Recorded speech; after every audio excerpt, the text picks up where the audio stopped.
ॐ श्री गणेशाय नमः। श्री सरस्वत्यै नमः। श्री वेदव्यासाय नमः। राजसूय पर्व त्रिंशोऽध्यायः। युधिष्ठिर के शासन की विशेषता।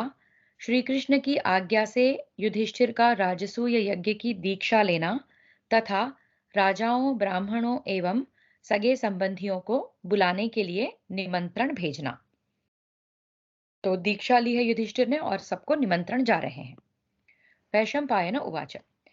वैशंपायन जी कहते हैं, कुश नंदन, इस प्रकार सारी पृथ्वी को जीतकर अपने धर्म के अनुसार बर्ताव करते हुए पांचों भाई पांडव इस भूमंडल का शासन करने लगे।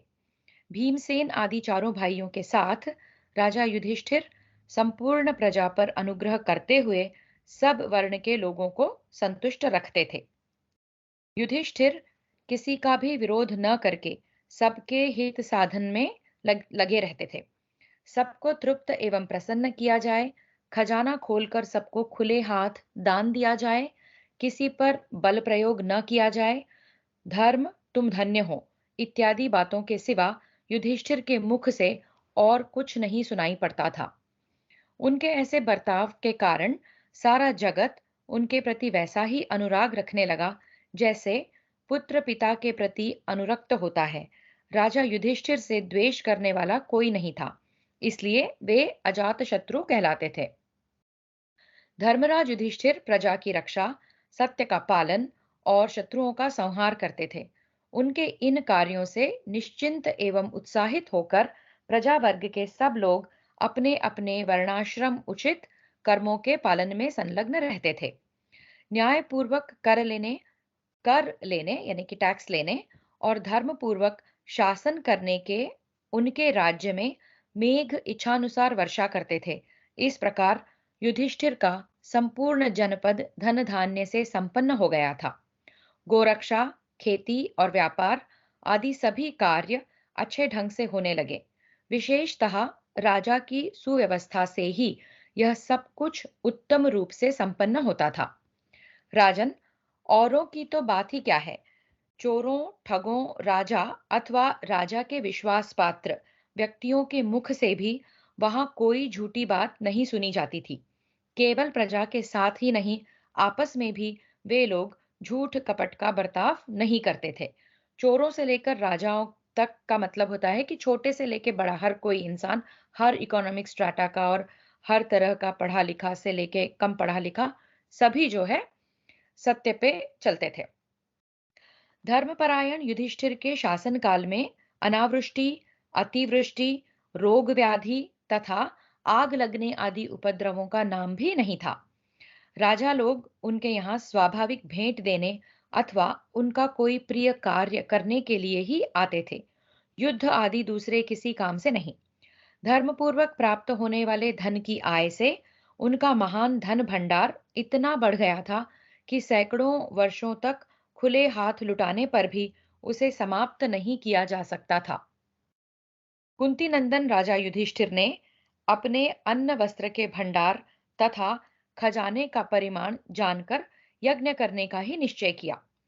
उनके जितने हितैषी सुहृद थे, वे सभी अलग अलग और एक साथ यही कहने लगे, प्रभो, यह आपके यज्ञ करने का उपयुक्त समय आया है, अतः अब इस उसका आरंभ कीजिए।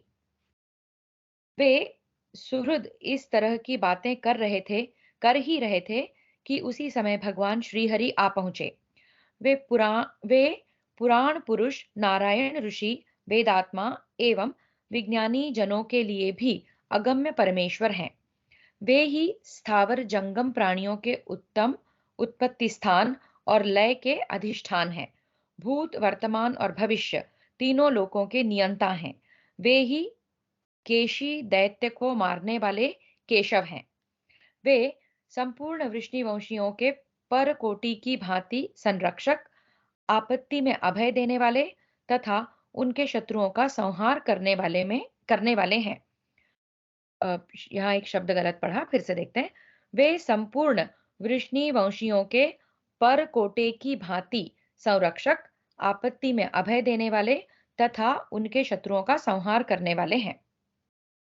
पुरुष सिंह माधव अपने पिता वसुदेव जी को द्वारका की सेना के आधिपत्य पर स्थापित करके धर्मराज के लिए नाना प्रकार के धन रत्नों की भेंट ले विशाल सेना के साथ वहां आए थे।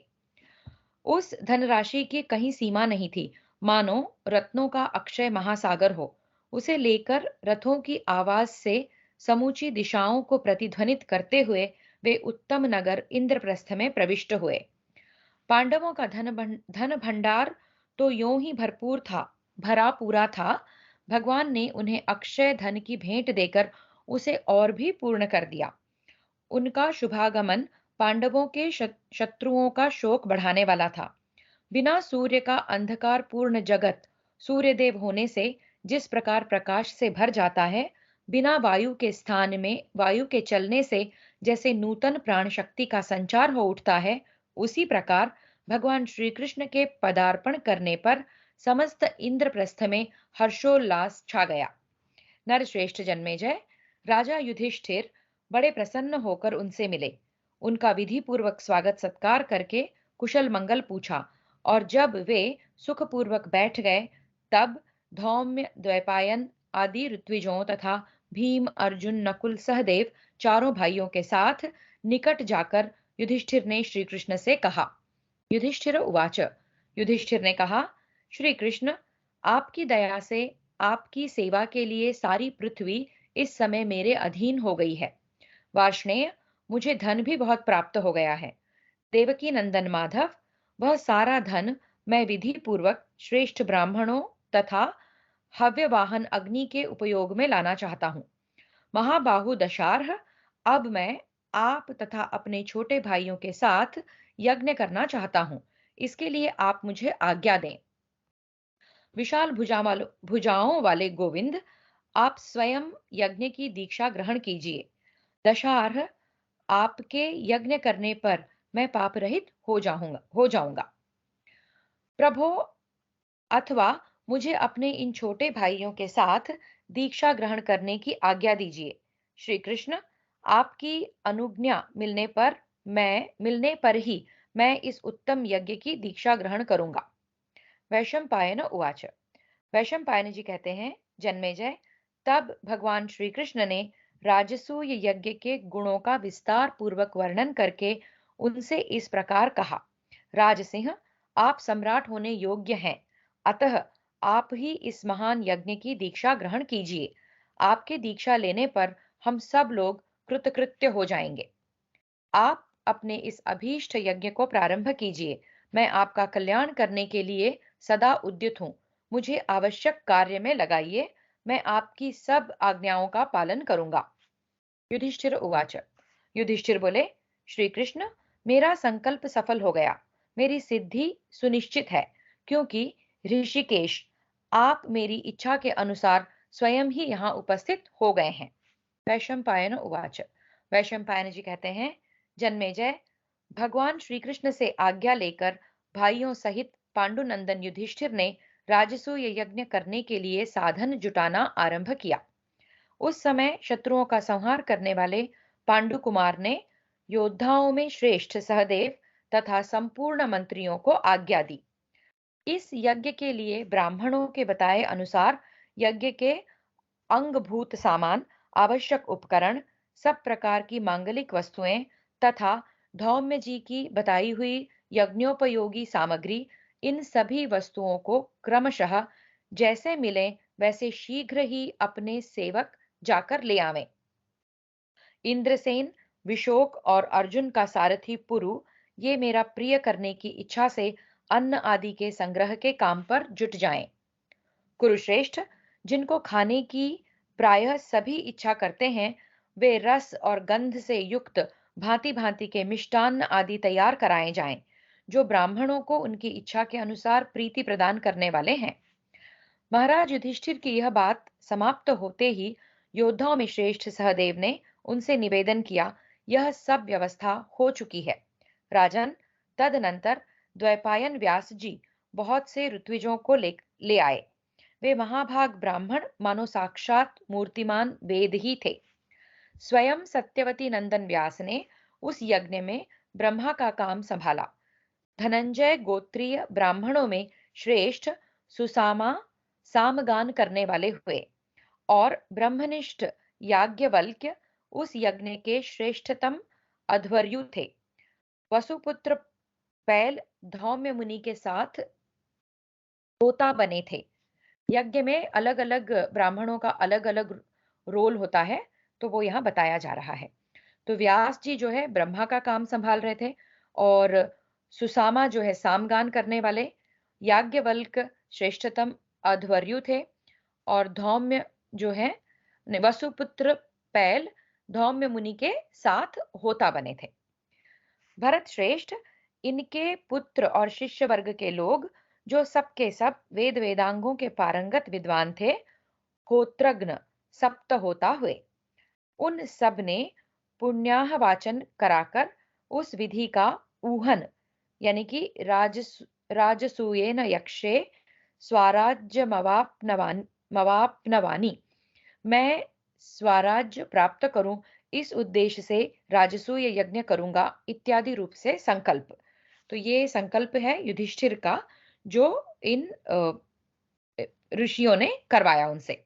उन सब ने पुण्याह वाचन कराकर उस विधि का ऊहन यानी कि संकल्प कराकर शास्त्रोक्त विधि से उस महान यज्ञ स्थान का पूजन कराया।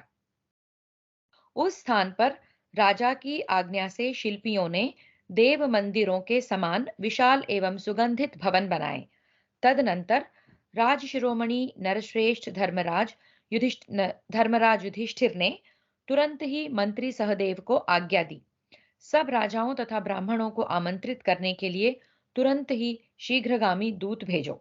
राजा की यह बात सुनकर सहदेव ने दूतों को भेजा और कहा, तुम लोग राज्यों में घूम घूम कर वहां के राजाओं, ब्राह्मणों, वैश्यों तथा सब माननीय शूद्रों को निमंत्रित कर दो और बुला ले आओ। वैशंपायन उवाच। वैशंपायन जी कहते हैं, राजन, तदनंतर पांडुपुत्र राजा युधिष्ठिर के आदेश से सहदेव की आज्ञा पाकर सब शीघ्रगामी दूत गए और उन्होंने ब्राह्मण आदि सब वर्णों के लोगों को निमंत्रित किया तथा बहुतों को वे अपने साथ ही शीघ्र बुला लाए।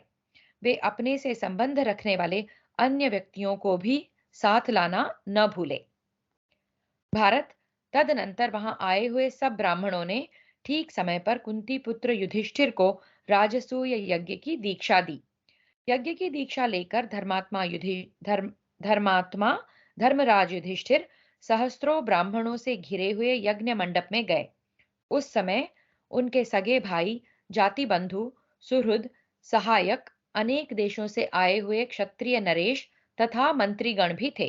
नरश्रेष्ठ युधिष्ठिर मूर्तिमान धर्म ही जान पड़ते थे।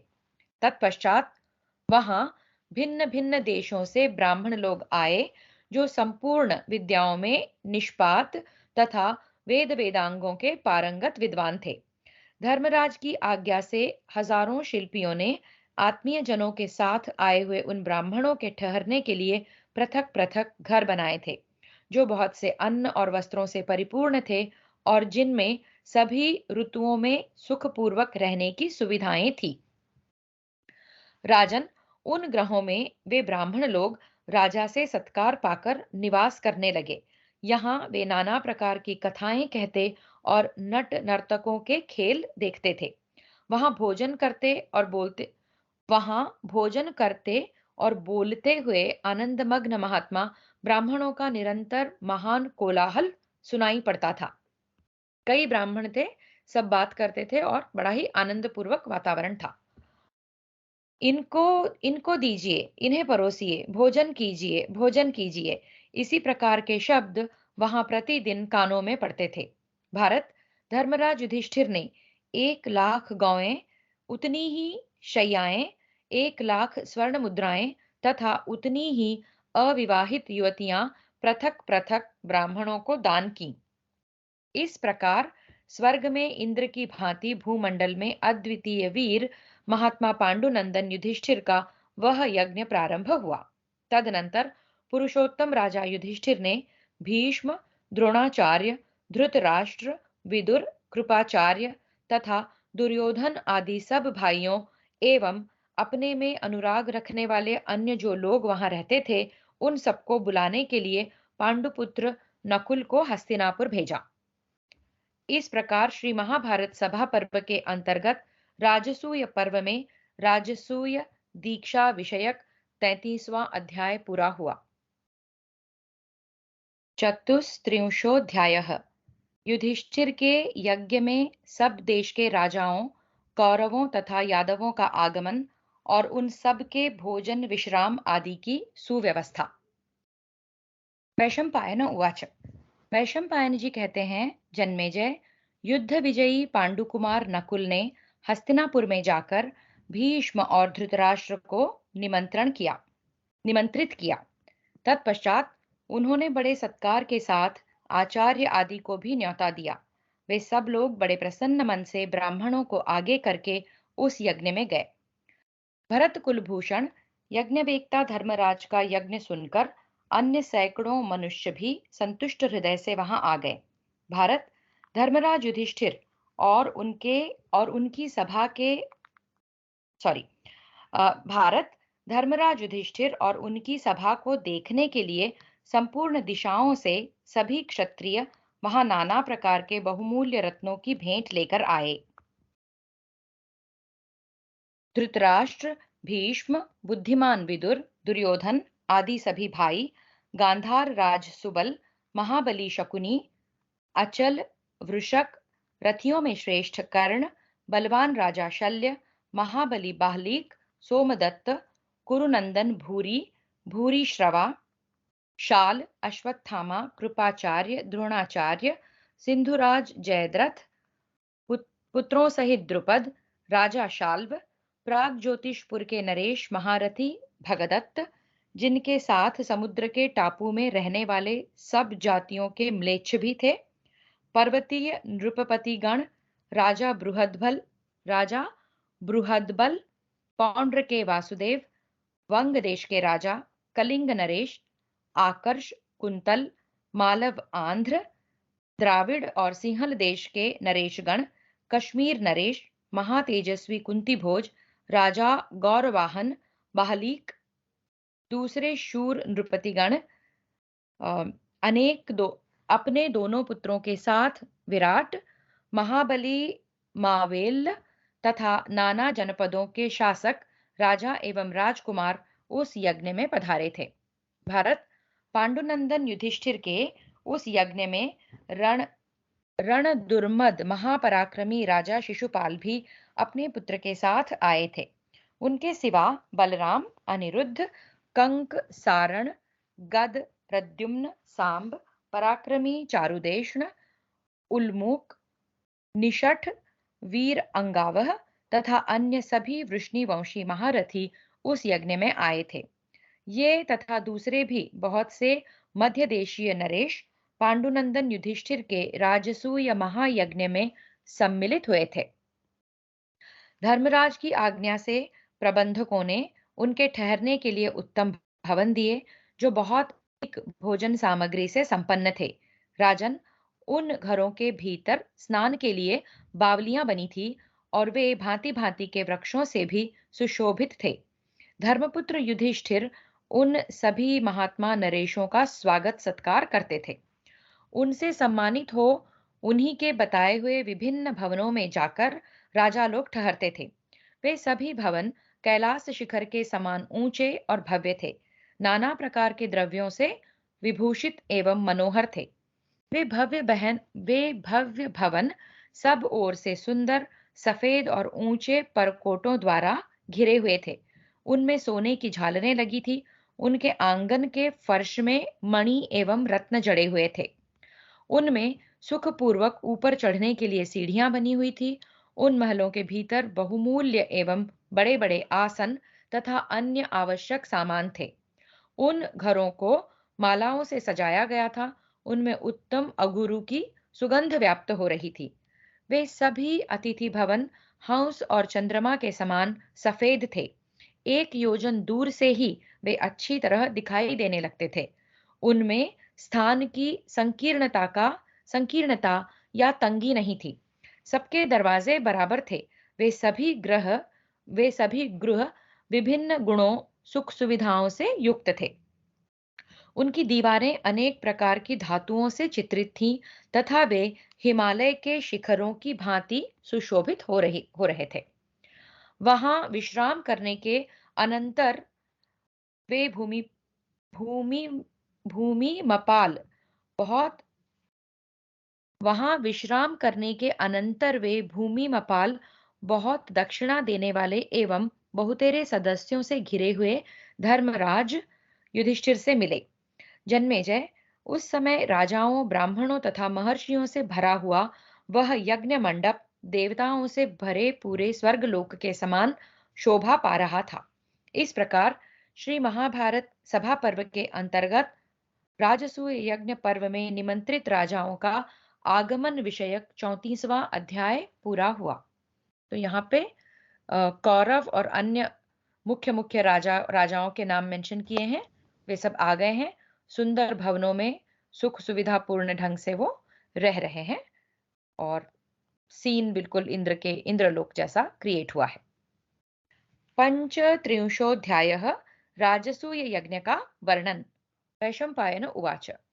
वैशंपायन जी कहते हैं, जन्मेजय, पितामह भीष्म तथा गुरु द्रोणाचार्य आदि की अगवानी करके युधिष्ठिर ने उनके चरणों में प्रणाम किया और भीष्म, द्रोण, कृप, अश्वत्थामा, दुर्योधन और विविंशति से कहा, इस यज्ञ में आप लोग सब प्रकार से मुझ पर अनुग्रह करें।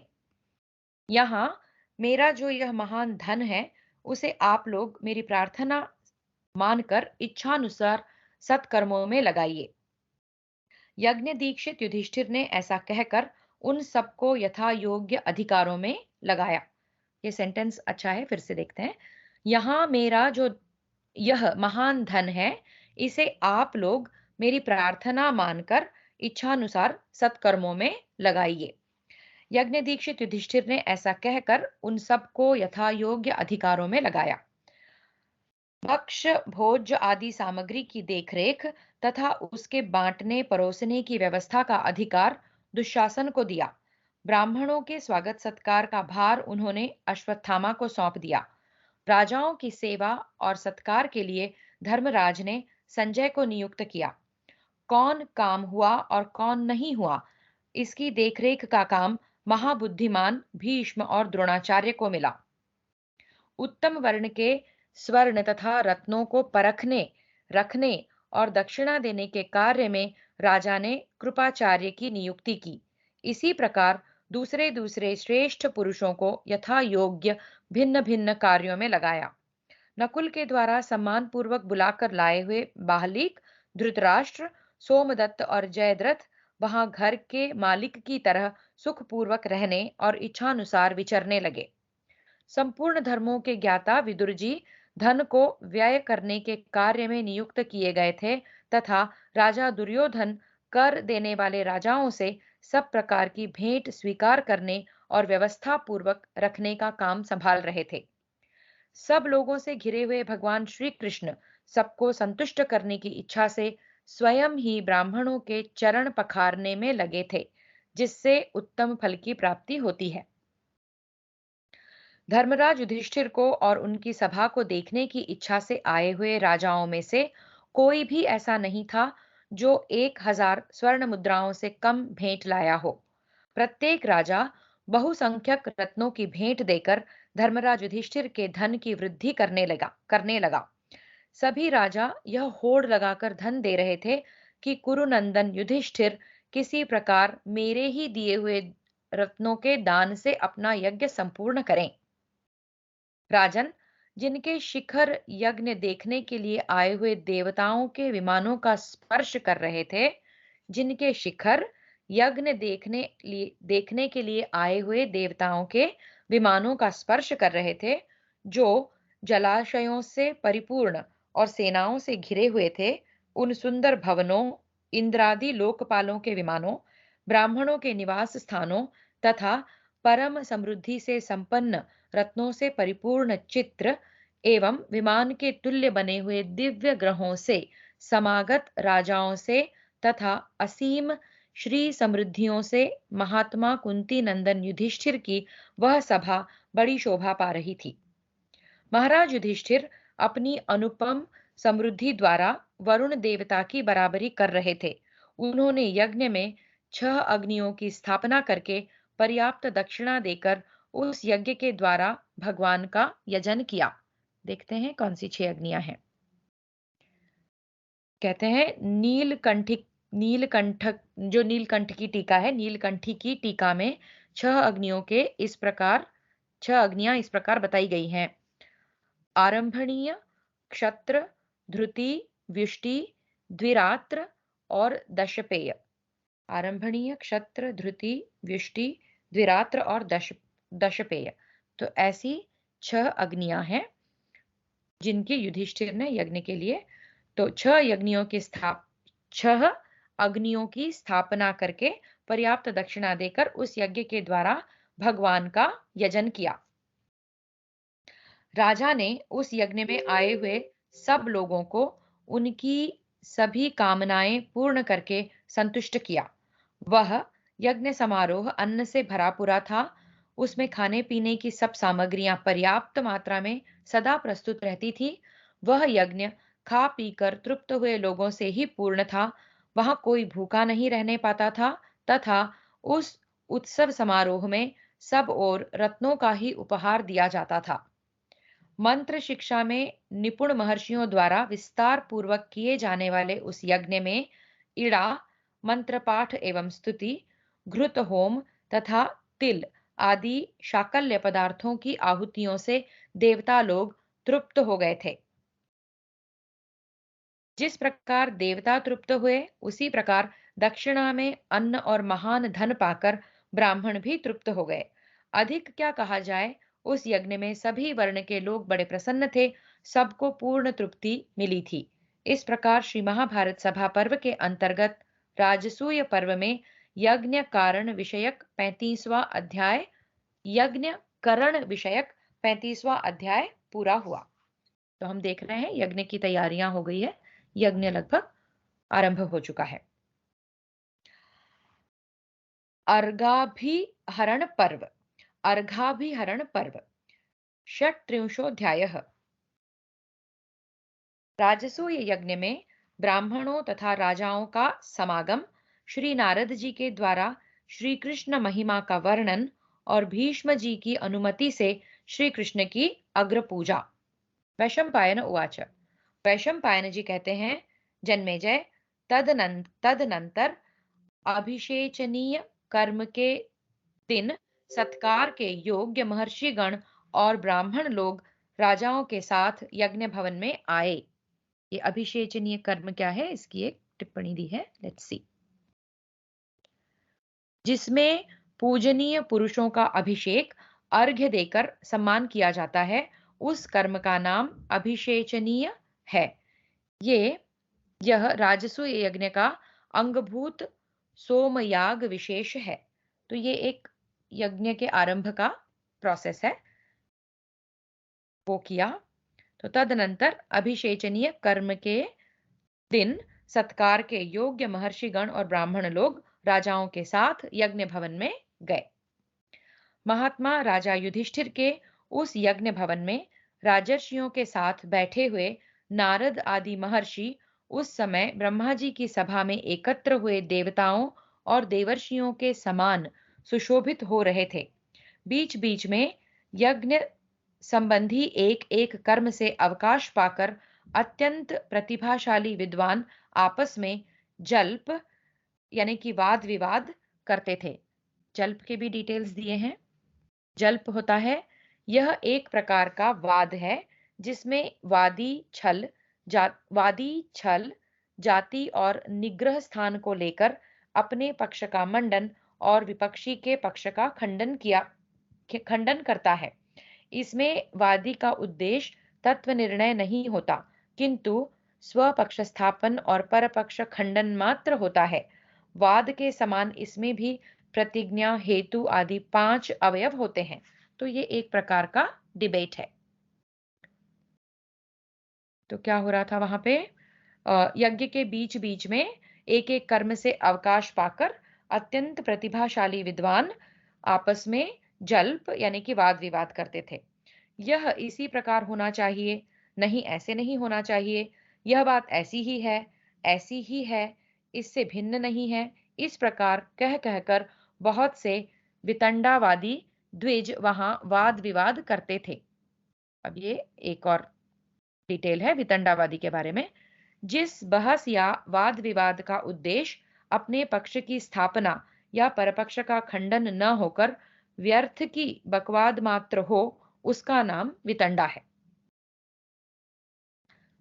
ओके। ड्यूरिंग द ब्रेक्स हम कह सकते हैं, यज्ञ के बीच में जब जब अवकाश मिलता तो कुछ चर्चाएं होती थी।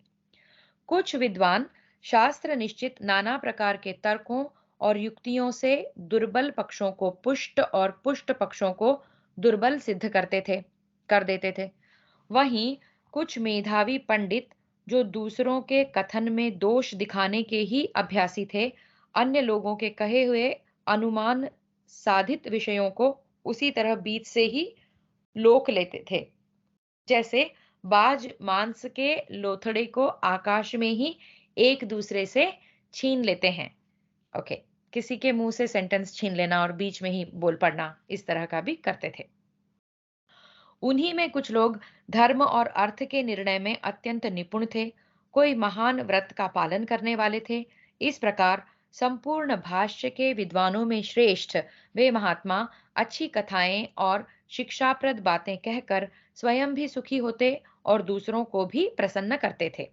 जैसे नक्षत्र मालाओं द्वारा मंडित विशाल आकाश मंडल की शोभा होती है, उसी प्रकार वेदज्ञ देवर्षियों, ब्रह्मर्षियों और महर्षियों से वह वेदी सुशोभित हो रही थी। राजन, युधिष्ठिर की यज्ञशाला के भीतर उस अंतर्वेदी के आसपास उस समय न तो कोई शूद्र था और न व्रतहीन द्विज ही, मतलब सब अच्छे आचरण वाले लोग ही थे उस यज्ञ के आसपास। परम बुद्धिमान राजलक्ष्मी संपन्न धर्मराज युधिष्ठिर ने उस धन वैभव और यज्ञ विधि को देखकर देवर्षि नारद को बड़ी प्रसन्नता हुई। युधिष्ठिर के परम बुद्धिमान राजलक्ष्मी संपन्न धर्मराज युधिष्ठिर के उस धन वैभव और यज्ञ विधि को देखकर देवर्षि नारद को बड़ी प्रसन्नता हुई। जन्मेजय, उस समय वहां समस्त क्षत्रियों का सम्मेलन देखकर मुनिवर नारद जी सहसा चिंतित हो उठे। नरश्रेष्ठ, भगवान के संपूर्ण अंशों देवताओं सहित अवतार लेने के संबंध में ब्रह्मलोक में पहले जो चर्चा हुई थी, वह प्राचीन घटना उन्हें याद आ गई। कुरुनंदन नारद जी ने यह जानकर कि राजाओं के इस समुदाय के रूप में वास्तव में देवताओं का ही समागम हुआ है, मन ही मन कमल नयन भगवान श्री हरि का चिंतन किया। वे सोचने लगे, अहो, सर्वव्यापक देवशत्रु विनाशक देवशत्रु विनाशक वैरी नगर विजयी साक्षात भगवान नारायण ने ही अपनी इस प्रतिज्ञा को पूर्ण करने के लिए क्षत्रिय कुल में अवतार ग्रहण किया है। तो नारद जी अपने ध्यान में कुछ देख रहे हैं। क्या देख रहे हैं? अहो, सर्वव्यापक देवशत्रु विनाशक वैरी नगर विजयी साक्षात भगवान नारायण ने ही अपनी इस प्रतिज्ञा को पूर्ण करने के लिए क्षत्रिय कुल में अवतार ग्रहण किया है। पूर्व काल में संपूर्ण भूतों के उत्पादक साक्षात उन्हीं भगवान ने देवताओं को यह आदेश दिया था कि तुम लोग भूतल पर जन्म ग्रहण करके अपना अभीष्ट साधन करते हुए आपस में एक दूसरे को मारकर फिर देवलोक में आ जाओगे। कल्याण स्वरूप भूत भावन भगवान नारायण ने सब देवताओं को यह आज्ञा देने के पश्चात स्वयं भी यदुकुल में अवतार लिया। अंधक और वृष्णियों के कुल में वंशधारियों में श्रेष्ठ वे ही भगवान इस पृथ्वी पर प्रकट हो अपनी सर्वोत्तम कांति से उसी प्रकार शोभायमान है जैसे नक्षत्रों में चंद्रमा सुशोभित होते हैं। इंद्र आदि संपूर्ण देवता जिनके बाहुबल की उपासना करते हैं, वे ही शत्रुमर्दन श्रीहरि यहाँ मनुष्य के समान बैठे हैं। अहो, ये स्वयंभू महाविष्णु ऐसे बल संपन्न क्षत्रिय समुदाय को पुनः उच्छिन्न करना चाहते हैं। धर्मज्ञ नारद जी ने इसी पुरातन वृत्तांत का स्मरण किया और ये भगवान श्री कृष्ण ही समस्त यज्ञों के द्वारा आराधनीय सर्वेश्वर नारायण है, ऐसा समझकर वे धर्मवेत्ताओं में श्रेष्ठ परम बुद्धिमान देवर्षि मेधावी धर्मराज के उस महायज्ञ में बड़े आदर के साथ बैठे रहे। जन्मेजय तत्पश्चात भीष्म जी ने धर्मराज युधिष्ठिर से कहा, भरत कुलभूषण युधिष्ठिर, अब तुम यहाँ पधारे हुए राजाओं का यथा योग्य सत्कार करो। आचार्य, ऋत्विज, संबंधी, स्नातक, प्रिय मित्र तथा राजा, इन छहों को अर्घ्य देकर पूजने योग्य बताया गया है। किन छहों को फिर से देख लेते हैं। आचार्य, ऋत्विज, संबंधी, स्नातक, प्रिय मित्र तथा राजा, इन छहों को अर्घ्य देकर पूजने योग्य बताया गया है। ये यदि एक वर्ष बिताकर अपने यहाँ आवे तो इनके लिए अर्घ्य निवेदन करके इनकी पूजा करनी चाहिए, ऐसा शास्त्रज्ञ पुरुषों का कथन है। ये सभी नरेश हमारे यहाँ सुदीर्घ काल के पश्चात पधारे हैं, इसलिए राजन, तुम बारी बारी से इन सब के लिए अर्घ्य दो और इन सब में जो श्रेष्ठ एवं शक्तिशाली हो उसको सबसे पहले अर्घ्य समर्पित करो। युधिष्ठिर उवाच। युधिष्ठिर ने पूछा, कुरुनंदन पितामह, इन समागत नरेशों में किस एक को सबसे पहले अर्घ्य निवेदन करना आप उचित समझते हैं, यह मुझे बताइए। वैशंपायन उवाच। वैशंपायन जी कहते हैं, तब महापराक्रमी शांतनु नंदन भीष्म ने अपनी बुद्धि से निश्चय करके भगवान श्री कृष्ण को ही भूमंडल में सबसे अधिक पूजनीय माना। भीष्म उवाच। भीष्म ने कहा, कुंती नंदन, ये भगवान श्री कृष्ण इन सब राजाओं के बीच में अपने तेज, बल और पराक्रम से उसी प्रकार दे दीप्यमान हो रहे हैं जैसे ग्रह नक्षत्रों में भुवन भास्कर भगवान सूर्य। अंधकारपूर्ण स्थान जैसे सूर्य का उदय होने पर ज्योति से जगमग हो उठता है और वायुहीन स्थान जैसे वायु के संचार से सजीव हो जाता है, उसी प्रकार भगवान श्री कृष्ण के द्वारा हमारी यह सभा आह्लादित और प्रकाशित हो रही है, अतः ये ही अग्र पूजा के योग्य हैं। भीष्म जी की आज्ञा मिल जाने पर प्रतापी सहदेव ने वृष्णि कुलभूषण भगवान श्री कृष्ण को विधि पूर्वक उत्तम अर्घ्य निवेदन किया। श्री कृष्ण ने शास्त्रीय विधि के अनुसार वह अर्घ्य स्वीकार किया। वसुदेव नंदन भगवान श्री हरि की वह पूजा राजा शिशुपाल नहीं सह सका। महाबली चेदिराज भरी सभा में भीष्म और धर्मराज युधिष्ठिर को उलाहना देकर भगवान वासुदेव पर आक्षेप करने लगा। इस प्रकार श्री महाभारत सभा पर्व के अंतर्गत अर्घाभिहरण पर्व में श्री कृष्ण को अर्घ्य दान विषयक 36वां अध्याय पूरा हुआ। तो यहाँ यज्ञ की पूरी तैयारी हो गई है, यज्ञ का पूरा सामान आ गया है और यज्ञ की अग्नियां स्थापित हो गई हैं। और जिस प्रकार भीष्म जी ने बताया युधिष्ठिर को कि अर्घ्य देने से के कार्य से जो है यज्ञ का प्रारंभ करना चाहिए और अग्रिम अर्घ्य जो है वो पाने योग्य श्री कृष्ण है, जितने लोग इकट्ठे हुए हैं उनमें से। और सहदेव ने उनको अर्घ्य दिया और शिशुपाल ने यहाँ पे कुछ आपत्तिजनक बात कही है। देखते हैं क्या होता है आगे। सप्तत्रिंशोऽध्यायः। शिशुपाल के आक्षेप पूर्ण वचन। शिशुपाल उवाच। शिशुपाल बोला, कौरव्य, यहाँ इन महात्मा भूमिपतियों के रहते हुए यह वृष्णिवंशी कृष्ण राजाओं की भांति राजोचित पूजा का अधिकारी कदापि नहीं हो सकता। महात्मा पांडवों के लिए यह विपरीत आचार कभी उचित नहीं है। पांडुकुमार, तुमने स्वार्थवश कमल नयन श्री कृष्ण का पूजन किया है। पांडवों, अभी तुम लोग बालक हो, तुम्हें धर्म का पता नहीं है, क्योंकि धर्म का स्वरूप अत्यंत सूक्ष्म है। ये गंगानंदन भीष्म बहुत बूढ़े हो गए हैं, अब इनकी स्मरण शक्ति जवाब दे चुकी है, इनकी सूझ और समझ भी बहुत कम हो गई है, तभी इन्होंने श्री कृष्ण पूजा की सम्मति दी है। भीष्म, तुम्हारे जैसा धर्मात्मा पुरुष भी जब मन माना अथवा किसी का प्रिय करने के लिए मुंह देखी करने लगता है, तब वह साधु पुरुषों के समाज में अधिक अपमान का पात्र बन जाता है। यह सभी जानते हैं कि यदुवंशी कृष्ण राजा नहीं है, फिर संपूर्ण भूपालों के बीच तुम लोगों ने जिस प्रकार इसकी पूजा की है, वैसी पूजा का अधिकारी यह कैसे हो सकता है? कुरुपुंगव, अथवा यदि तुम श्री कृष्ण को बड़ा बूढ़ा समझते हो, तो इसके पिता वृद्ध वसुदेव जी के रहते हुए उनका यह पुत्र कैसे पूजा का पात्र हो सकता है? अथवा यह मान लिया जाए कि वसुदेव कृष्ण तुम लोगों का प्रिय चाहने वाला और तुम्हारा अनुसरण करने वाला सुहृद है, इसलिए तुमने इसकी पूजा की है। तो यह भी ठीक नहीं है, क्योंकि तुम्हारे सबसे बड़े सुहृद तो राजा द्रुपद हैं। उनके रहते यह माधव पूजा पाने का अधिकारी कैसे हो सकता है? कुरुनंदन, अथवा यह समझ लें कि तुम कृष्ण को आचार्य मानते हो, फिर भी आचार्यों में भी बड़े बूढ़े द्रोणाचार्य के रहते हुए इस यदुवंशी की पूजा तुमने क्यों की है?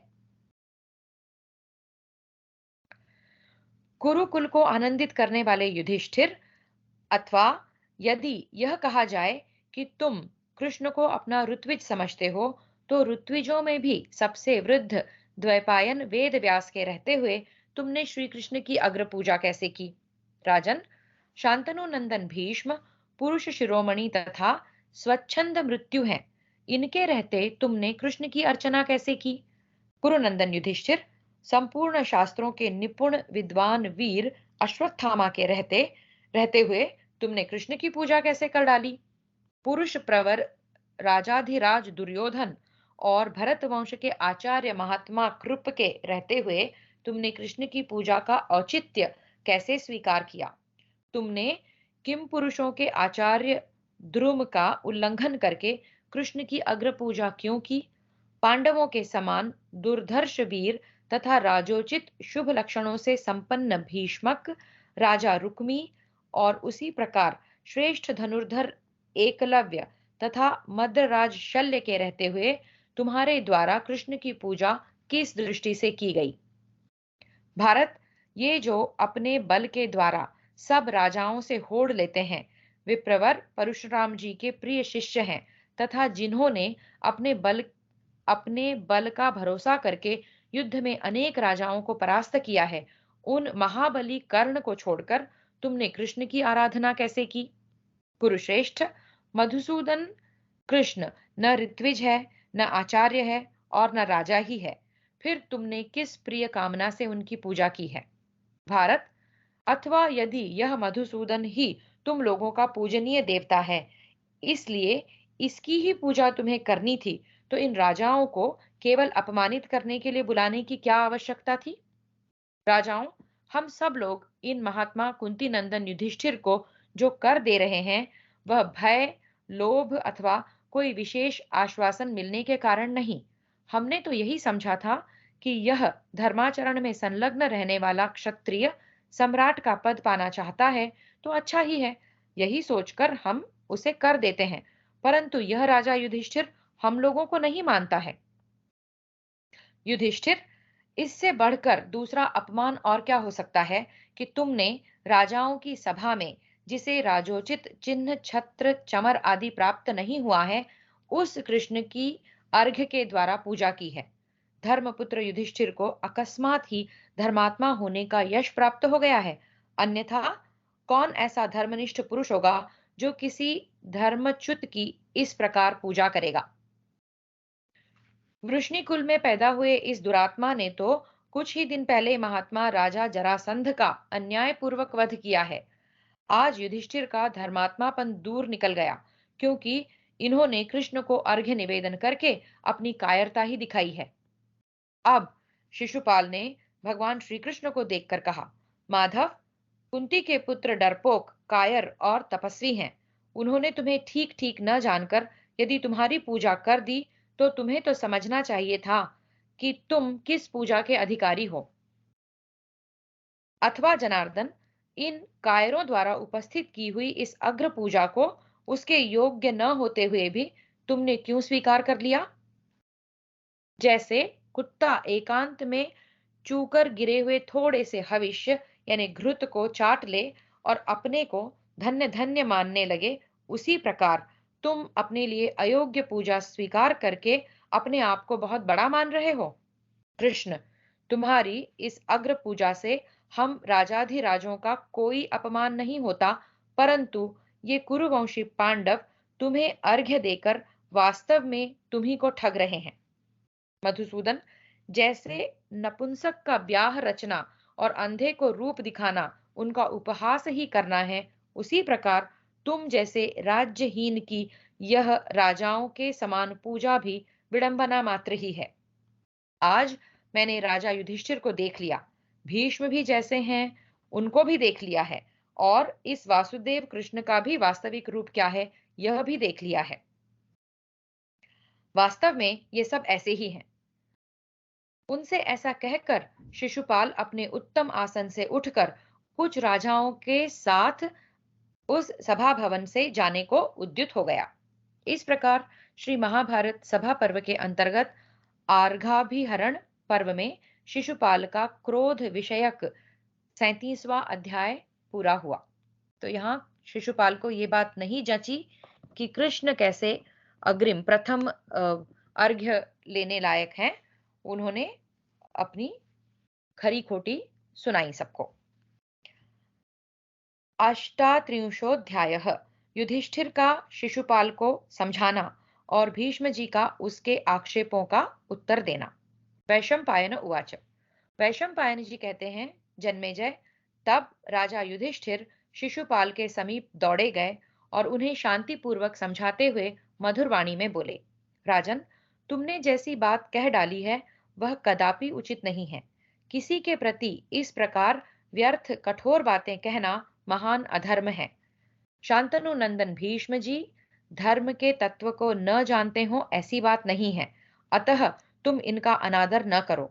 देखो, ये सभी नरेश, जिनमें से कई तो तुम्हारी अपेक्षा बहुत बड़ी अवस्था के हैं, श्री कृष्ण की अग्र पूजा को चुपचाप सहन कर रहे हैं। इसी प्रकार तुम्हें भी इस विषय में कुछ नहीं बोलना चाहिए। चेदिराज, भगवान श्री कृष्ण को यथार्थ रूप से हमारे पितामह भीष्म जी ही जानते हैं। कुरुनंदन भीष्म जी को उनके तत्व का जैसा ज्ञान है वैसा तुम्हें नहीं है। भीष्म उवाच। भीष्म ने कहा, धर्मराज, भगवान श्री कृष्ण ही संपूर्ण जगत में सबसे बढ़कर हैं। वे ही परम पूजनीय हैं। जो उनकी अग्र पूजा स्वीकार नहीं करता, उसकी अनुनय विनय नहीं करनी चाहिए। वह सांत्वना देने या समझाने बुझाने के योग्य भी नहीं है। जो योद्धाओं में श्रेष्ठ क्षत्रिय, जिसे युद्ध में जीतकर अपने वश में करके छोड़ देता है, वह उस पराजित क्षत्रिय के लिए गुरु तुल्य पूज्य हो जाता है। राजाओं के इस समुदाय में एक भी भूपाल ऐसा नहीं दिखाई देता जो युद्ध में देवकी नंदन श्री कृष्ण के तेज से परास्त न हो चुका हो। महाबाहु श्री कृष्ण केवल हमारे लिए ही परम पूजनीय हो ऐसी बात नहीं है, ये तो तीनों लोकों में पूजनीय हैं। श्री कृष्ण के द्वारा संग्राम में अनेक क्षत्रिय शिरोमणि परास्त हुए हैं। यह संपूर्ण जगत वृष्णि कुलभूषण भगवान श्री कृष्ण में ही पूर्ण रूप से प्रतिष्ठित है। इसलिए हम दूसरे वृद्ध पुरुषों के होते हुए भी श्री कृष्ण की ही पूजा करते हैं, दूसरों की नहीं। राजन, तुम्हें श्री कृष्ण के प्रति वैसी बातें मुंह से नहीं निकालनी चाहिए थी। उनके प्रति तुम्हें ऐसी बुद्धि नहीं रखनी चाहिए। मैंने बहुत से ज्ञान वृद्ध महात्माओं का संग किया है। अपने यहाँ पधारे हुए उन संतों के मुख से अनंत गुणशाली भगवान श्री कृष्ण के असंख्य बहुसम्मत गुणों का वर्णन सुना है। जन्म काल से लेकर अब तक इन बुद्धिमान श्री कृष्ण के जो चरित्र बहुधा बहुतेरे मनुष्यों द्वारा कहे गए हैं, उन सबको मैंने बार बार सुना है। चेदिराज, हम लोग किसी कामना से अपना संबंधी मानकर अथवा इन्होंने हमारा किसी प्रकार उपकार किया है, इस दृष्टि से श्री कृष्ण की पूजा नहीं कर रहे हैं। हमारी दृष्टि तो यह है कि ये इस भूमंडल के सभी प्राणियों को सुख पहुंचाने वाले हैं और बड़े बड़े संत महात्माओं ने इनकी पूजा की है। हम इनके यश, शौर्य और विजय को भली भांति जानकर इनकी पूजा कर रहे हैं। यहाँ बैठे हुए लोगों में से कोई छोटा सा बालक भी ऐसा नहीं है जिसके गुणों की हम लोगों ने पूर्णतः परीक्षा न की हो। श्री कृष्ण के गुणों को ही दृष्टि में रखते हुए हमने वयोवृद्ध पुरुषों का उल्लंघन करके उनको ही परम पूजनीय माना है।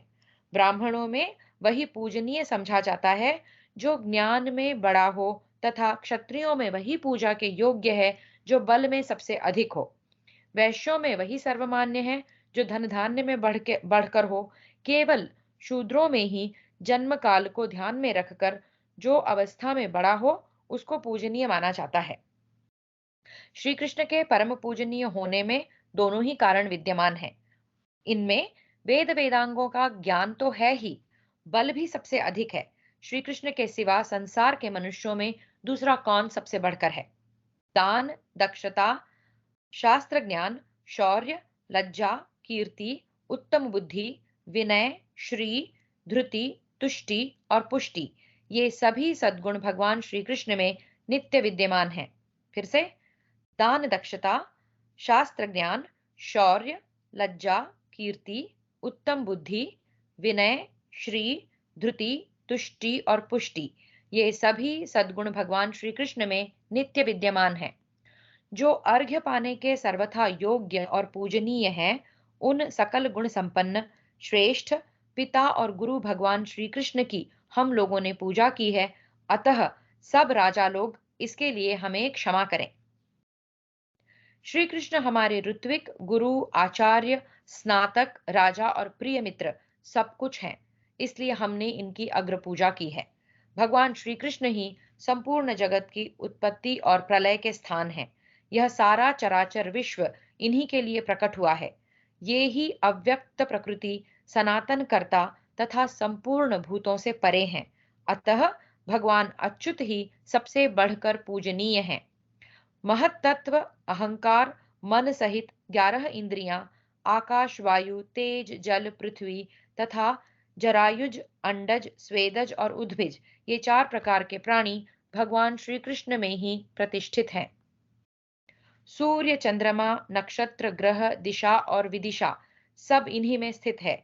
जैसे वेदों में अग्निहोत्र कर्म, छंदों में गायत्री, मनुष्यों में राजा, नदियों यानी कि जलाशयों में समुद्र, नक्षत्रों में चंद्रमा, तेजोमय पदार्थों में सूर्य, पर्वतों में मेरु और पक्षियों में गरुड़ श्रेष्ठ हैं, उसी प्रकार देवलोक सहित संपूर्ण लोकों में ऊपर नीचे दाएं बाएं जितने भी जगत के आश्रय हैं, उन सब में भगवान श्री कृष्ण ही श्रेष्ठ हैं। वैशंपायन उवाच। वैशंपायन जी कहते हैं, जन्मेजय, तदनंतर भीष्म जी का वह समयोचित वचन सुनकर कौरव नंदन बुद्धिमान युधिष्ठिर ने उनसे इस प्रकार कहा। युधिष्ठिर उवाच। युधिष्ठिर बोले, पितामह, मैं इन भगवान श्री कृष्ण के संपूर्ण चरित्रों को विस्तार पूर्वक सुनना चाहता हूँ। आप इन्हें कृपा पूर्वक बतावें। पितामह, भगवान के अवतारों और चरित्रों का क्रमशः वर्णन कीजिए। साथ ही मुझे यह भी बताइए कि श्री कृष्ण का शील स्वभाव कैसा है। वैशंपायन उवाच। वैशंपायन जी कहते हैं, जन्मेजय, उस समय युधिष्ठिर के इस प्रकार अनुरोध करने पर भीष्म ने राजाओं के उस समुदाय में देवराज इंद्र के समान सुशोभित होने वाले भगवान वासुदेव के सामने ही शत्रुहंता भरत श्रेष्ठ युधिष्ठिर से भगवान श्री कृष्ण के अलौकिक कर्मों का, जिन्हें दूसरा कोई कदापि नहीं कर सकता, वर्णन किया। धर्मराज के समीप बैठे हुए संपूर्ण नरेश उनकी यह बात सुन रहे थे। राजन, बुद्धिमानों में श्रेष्ठ भीमकर्मा भीष्म ने शत्रु दमन चेदिराज शिशुपाल को सांत्वनापूर्ण शब्दों में ही समझाकर कुरुराज युधिष्ठिर से पुनः इस प्रकार कहना आरंभ किया। भीष्म उवाच। भीष्म बोले, राजा युधिष्ठिर, पुरुषोत्तम भगवान श्री कृष्ण के दिव्य कर्मों की गति बड़ी गहन है। उन्होंने पूर्व काल में और इस समय भी जो महान कर्म किए हैं, उन्हें मैं बताता हूँ, सुनो। ये सर्वशक्तिमान भगवान अव्यक्त होते हुए भी व्यक्त व्यक्त स्वरूप धारण करके स्थित हैं। पूर्व काल में ये भगवान श्री कृष्ण ही नारायण रूप में स्थित थे। ये भी ये ही स्वयंभू एवं संपूर्ण जगत के प्रपितामह हैं। इनके सहस्रों मस्तक हैं। ये ही पुरुष, ध्रुव, अव्यक्त एवं सनातन परमात्मा है। इनके सहस्रों नेत्र, सहस्रों मुख और सहस्रों चरण हैं। ये सर्वव्यापी परमेश्वर सहस्रों भुजाओं, सहस्रों रूपों और सहस्रों नामों से युक्त हैं। इनके मस्तक सहस्रों मुकुटों से मंडित है। ये महान तेजस्वी देवता हैं। संपूर्ण विश्व इन्हीं का स्वरूप है। इनके अनेक वर्ण हैं। ये देवताओं के भी आदि कारण हैं और अव्यक्त प्रकृति से परे अपने सच्चिदानंद घन स्वरूप में स्थित हैं। उन्हीं सामर्थ्यवान भगवान नारायण ने सबसे पहले जल की सृष्टि की है। फिर उस जल में उन्होंने स्वयं ही ब्रह्मा जी को उत्पन्न किया है। ब्रह्मा जी के 4 मुख हैं। उन्होंने स्वयं ही संपूर्ण लोकों की सृष्टि की है। इस प्रकार आदि काल में समस्त जगत की उत्पत्ति हुई। फिर प्रलय काल आने पर जैसा कि पहले हुआ था, समस्त स्थावर जंगम सृष्टि का नाश हो जाता है एवं चराचर जगत का नाश होने के पश्चात ब्रह्मा आदि देवता भी अपने कारण तत्व में लीन हो जाते हैं और समस्त भूतों का प्रवाह प्रकृति में विलीन हो जाता है। उस समय एकमात्र सर्वात्मा भगवान महानारायण शेष रह जाते हैं। भरत नंदन, भगवान नारायण के सब अंग सर्वदेवमय हैं। राजन, द्युलोक उनका मस्तक, आकाश नाभि और पृथ्वी चरण है। एक सेकंड। द्युलोक उनका मस्तक, आकाश नाभि और पृथ्वी चरण है। इस प्रकार भगवान के अंगों को बताया गया है। यानी कि स्वर्ग लोक जो है मस्तक है, और आकाश जो है नाभि है, और पृथ्वी जो है चरण है। दोनों अश्विनी कुमार उनकी नासिका के स्थान में हैं। चंद्रमा और सूर्य नेत्र हैं एवं इंद्र और अग्नि देवता उन परमात्मा के मुख हैं। इसी प्रकार अन्य सब देवता भी उन महात्मा के विभिन्न अवयव हैं। जैसे गुंथी हुई माला की सभी मणियों में एक ही सूत्र व्याप्त रहता है, उसी प्रकार भगवान श्री हरि संपूर्ण जगत को व्याप्त करके स्थित हैं। प्रलय के अंत में सबको अंधकार से व्याप्त देख सर्वज्ञ परमात्मा ब्रह्मभूत महायोगी नारायण ने स्वयं अपने आप को ही ब्रह्मा रूप में प्रकट किया। इस प्रकार अपनी महिमा से कभी च्युत न होने वाले, सबकी उत्पत्ति के कारणभूत और संपूर्ण भूतों के अध्यक्ष श्री हरि ने ब्रह्मा रूप से प्रकट हो सनत कुमार, रुद्र, मनु तथा तपस्वी ऋषि मुनियों को उत्पन्न किया। सबकी सृष्टि उन्होंने ही की। उन्हीं से संपूर्ण लोकों और प्रजाओं की उत्पत्ति हुई। युधिष्ठिर, समय आने पर उन मनु आदि ने भी सृष्टि का विस्तार किया। उन सब महात्माओं से नाना प्रकार की सृष्टि प्रकट हुई। इस प्रकार एक ही सनातन ब्रह्म अनेक रूपों में अभिव्यक्त हो गया। भरत नंदन, अब तक कई करोड़ कल्प बीत चुके हैं और कितने ही करोड़ प्रलय काल भी गत हो चुके हैं। मनवंतर, युग, कल्प और प्रलय ये निरंतर चक्र की भांति घूमते रहते हैं। यह संपूर्ण जगत विष्णुमय है। देवाधिदेव भगवान नारायण चतुर्मुख भगवान ब्रह्मा की सृष्टि करके संपूर्ण लोकों का हित करने के लिए क्षीर सागर में निवास करते हैं। ब्रह्मा जी संपूर्ण देवताओं तथा लोकों के पितामह हैं। इसलिए श्री नारायण देव सबके प्रपितामह हैं, जो अव्यक्त होते हुए व्यक्त शरीर में स्थित हैं।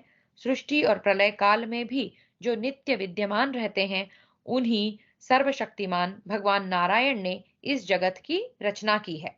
युधिष्ठिर, इन भगवान श्री कृष्ण ने ही नारायण रूप में स्थित होकर स्वयं ब्रह्मा, सूर्य, चंद्रमा और धर्म की सृष्टि की है।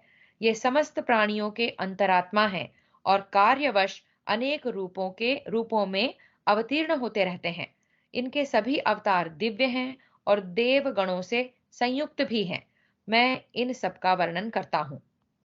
देवाधिदेव जगदीश्वर महायशस्वी भगवान श्री हरि सहस्र युगों तक शयन करने के पश्चात कल्पांत की सहस्र युगात्मक अवधि पूरी होने पर प्रकट होते और सृष्टि कार्य में संलग्न हो परमेष्ठी ब्रह्मा, कपिल, देवगणों, सप्तर्षियों तथा शंकर की उत्पत्ति करते हैं।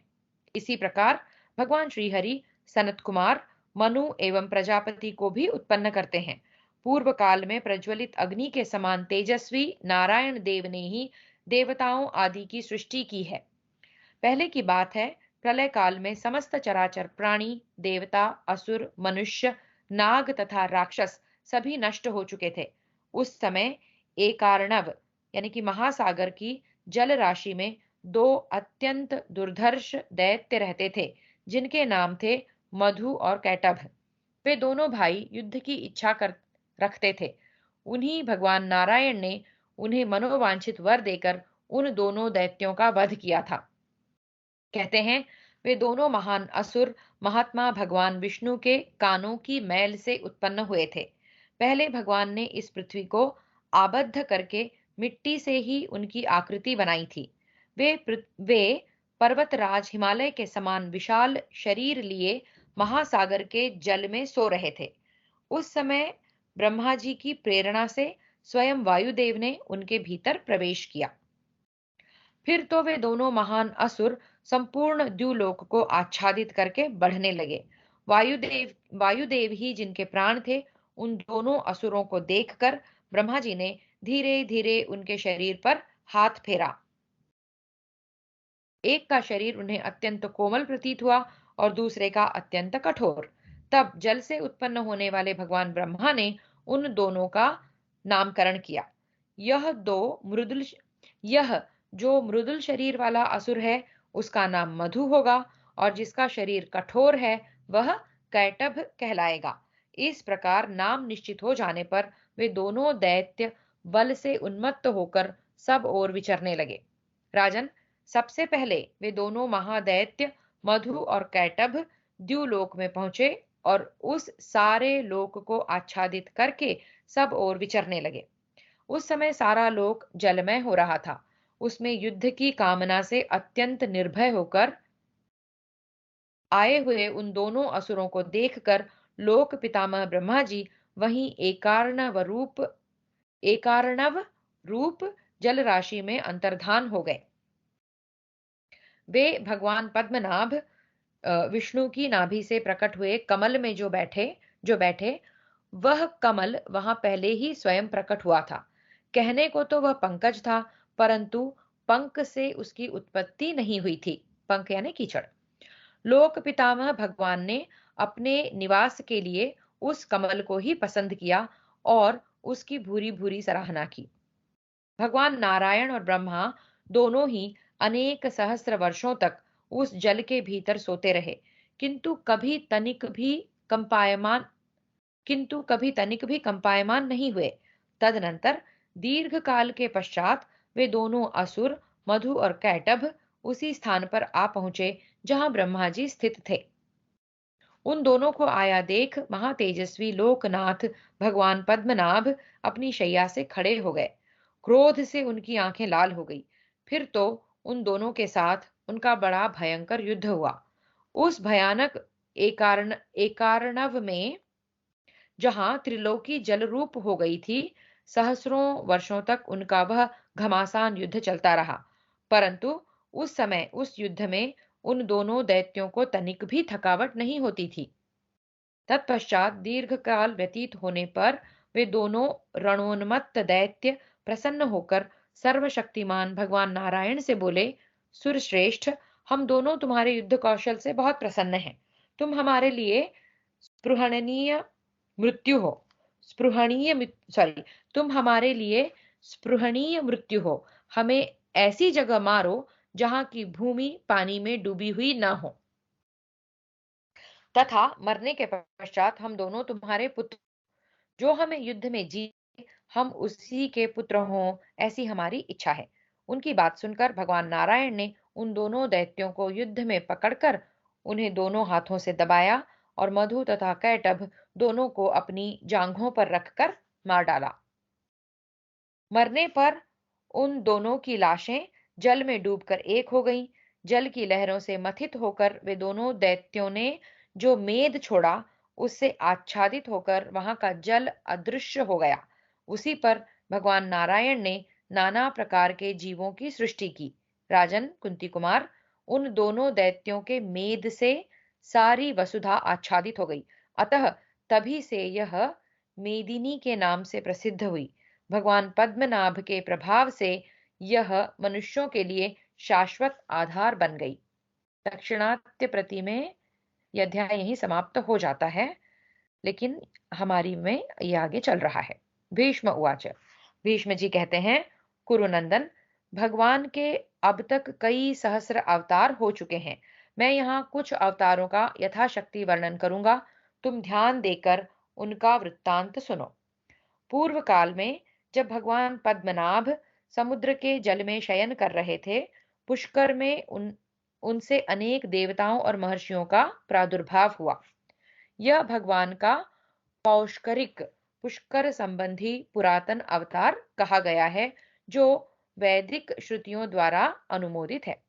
महात्मा श्रीहरि का जो वराह नाम का अवतार है, उसमें भी प्रधानतः वैदिक श्रुति ही प्रमाण है।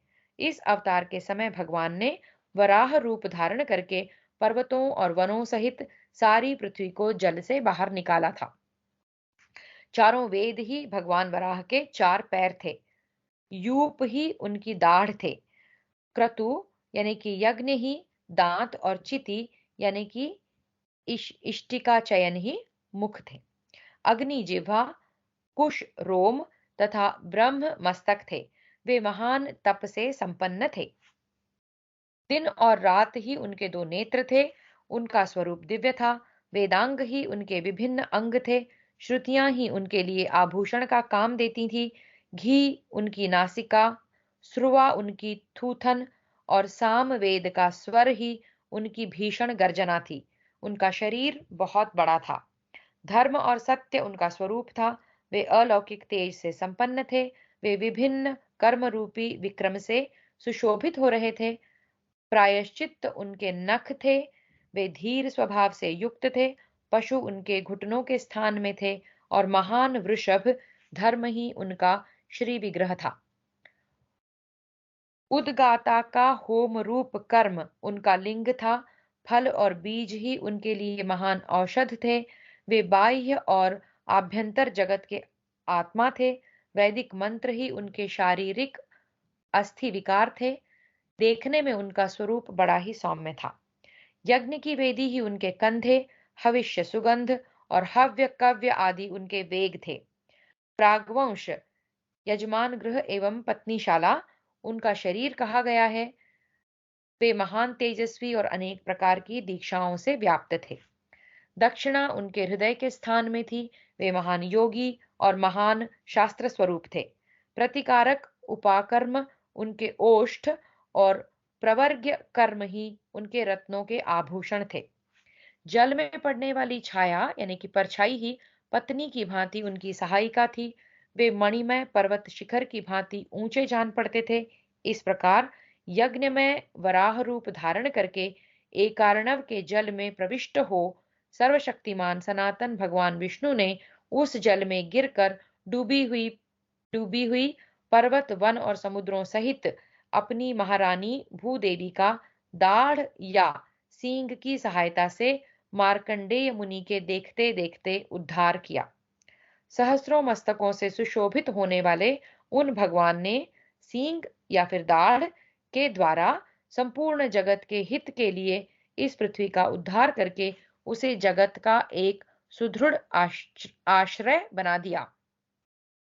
इस प्रकार भूत भविष्य और वर्तमान स्वरूप भगवान यज्ञ वराह ने समुद्र का जल हरण करने वाली भूदेवी का पूर्व काल में उद्धार किया था। इस समय उन देवाधिदेव विष्णु ने समस्त दानवों का संहार किया था। यह वराह अवतार का वृत्तांत बतलाया गया।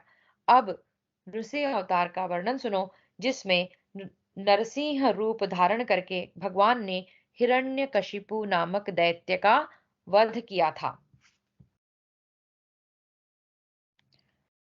यह वराह अवतार का वृत्तांत बतलाया गया।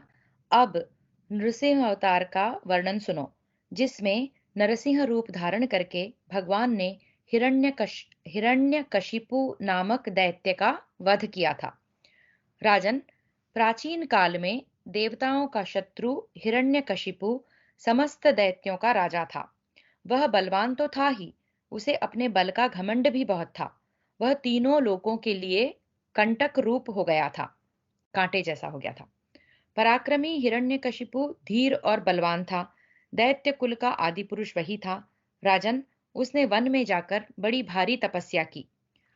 11,500 वर्षों तक पूर्वोक्त तपस्या करके हेतुभूत जप और उपवास में संलग्न रहने से वह ठूठे काठ के समान अविचल और दृढ़ता पूर्वक मौन व्रत का पालन करने वाला हो गया। निष्पाप नरेश उसके इंद्रिय संयम, मनोनिग्रह, ब्रह्मचर्य, तपस्या तथा शौच, संतोषादि नियमों के पालन से ब्रह्मा जी के मन में बड़ी प्रसन्नता हुई। फिर से देखते हैं। निष्पाप नरेश उसके इंद्रिय संयम, मनोनिग्रह, ब्रह्मचर्य, तपस्या तथा शौच, संतोषादि नियमों के पालन से ब्रह्मा जी के मन में बड़ी प्रसन्नता हुई। भूपाल तदनंतर स्वयंभू भगवान ब्रह्मा हंस जुते हुए सूर्य के समान तेजस्वी विमान द्वारा स्वयं वहां पधारे। उनके साथ आदित्य, वसु, साध्य, मरुदगण, देवगण, रुद्रगण, विश्वेदेव, यक्ष, राक्षस, किन्नर, दिशा, विदिशा, नदी, समुद्र, नक्षत्र, मुहूर्त, अन्यान्य आकाशचारी ग्रह, तपस्वी देवर्षि, सिद्ध, सप्तर्षि, पुण्यात्मा राजर्षि, गंधर्व तथा अप्सराएं भी थी। संपूर्ण देवताओं से घिरे हुए ब्रह्मवेत्ताओं में श्रेष्ठ चराचर गुरु श्रीमान ब्रह्मा उस दैत्य के पास आकर बोले। ब्रह्मोवाच, ब्रह्मा जी ने कहा, उत्तम व्रत का पालन करने वाले दैत्यराज, तुम मेरे भक्त हो। तुम्हारी इस तपस्या से मैं बहुत प्रसन्न हूँ। तुम्हारा भला हो। तुम कोई वर मांगो और मनोवांछित वस्तु प्राप्त करो। हिरण्यकशिपुरुवाच, हिरण्यकशिपु बोला, सुरश्रेष्ठ, मुझे देवता, असुर, गंधर्व, यक्ष, नाग, राक्षस, मनुष्य और पिशाच कोई भी न मार सके। लोक पितामह, तपस्वी, ऋषि, महर्षि कुपित होकर मुझे शाप भी न दें, यही वर मैंने मांगा है। न शस्त्र से, न अस्त्र से, न पर्वत से, न वृक्ष से, न सूखे से, न गीले से, न दूसरे ही किसी आयुध से मेरा वध हो। पितामह, न आकाश में, न पृथ्वी पर, न रात में, न दिन में तथा न बाहर और न भीतर ही मेरा वध हो सके। पशु या मृग, पक्षी अथवा सरीसृप यानी कि सर्प, बिच्छू आदि से भी मेरी मृत्यु न हो। देव देव, यदि आप वर दे रहे हैं तो मैं इन्हीं वरों को लेना चाहता हूँ। ब्रह्मोवाच, ब्रह्मा जी ने कहा, तात, ये दिव्य और अद्भुत वर मैंने तुम्हें दे दिए। वत्स, इसमें संशय नहीं कि संपूर्ण कामनाओं सहित मनोवांछित वरों को तुम अवश्य प्राप्त कर लोगे। भीष्म उवाच, भीष्म जी कहते हैं, युधिष्ठिर, ऐसा कहकर भगवान ब्रह्मा आकाश मार्ग से चले गए और ब्रह्मलोक में जाकर ब्रह्मर्षि गणों से सेवित होकर अत्यंत शोभा पाने लगे। तदनंतर देवता, नाग, गंधर्व और मुनि इस वरदान का समाचार सुनकर ब्रह्मा जी की सभा में उपस्थित हुए। देवा ऊचुहु, देवता बोले, भगवन, इस वर के प्रभाव से वह असुर हम लोगों को बहुत कष्ट देगा। अतः आप प्रसन्न होइए और उसके वध का कोई उपाय सोचिए, क्योंकि आप ही संपूर्ण भूतों के आदि सृष्टा, स्वयंभू, सर्वव्यापी, हव्य कव्य के निर्माता तथा अव्यक्त प्रकृति और ध्रुव स्वरूप हैं। भीष्म उवाच, भीष्म जी कहते हैं, युधिष्ठिर, देवताओं का यह लोकहितकारी वचन सुनकर दिव्य शक्ति संपन्न भगवान प्रजापति ने उन सब देवगणों से इस प्रकार कहा। ब्रह्मोवाच, ब्रह्मा जी ने कहा, देवताओं, उस असुर को अपनी तपस्या का फल अवश्य प्राप्त होगा। फल भोग के द्वारा जब तपस्या की समाप्ति हो जाएगी, तब भगवान विष्णु स्वयं ही उसका वध करेंगे। भीष्म उवाच, भीष्म जी कहते हैं, युधिष्ठिर, ब्रह्मा जी के द्वारा इस प्रकार उसके वध की बात सुनकर सब देवता प्रसन्नता पूर्वक अपने दिव्य धाम को चले गए।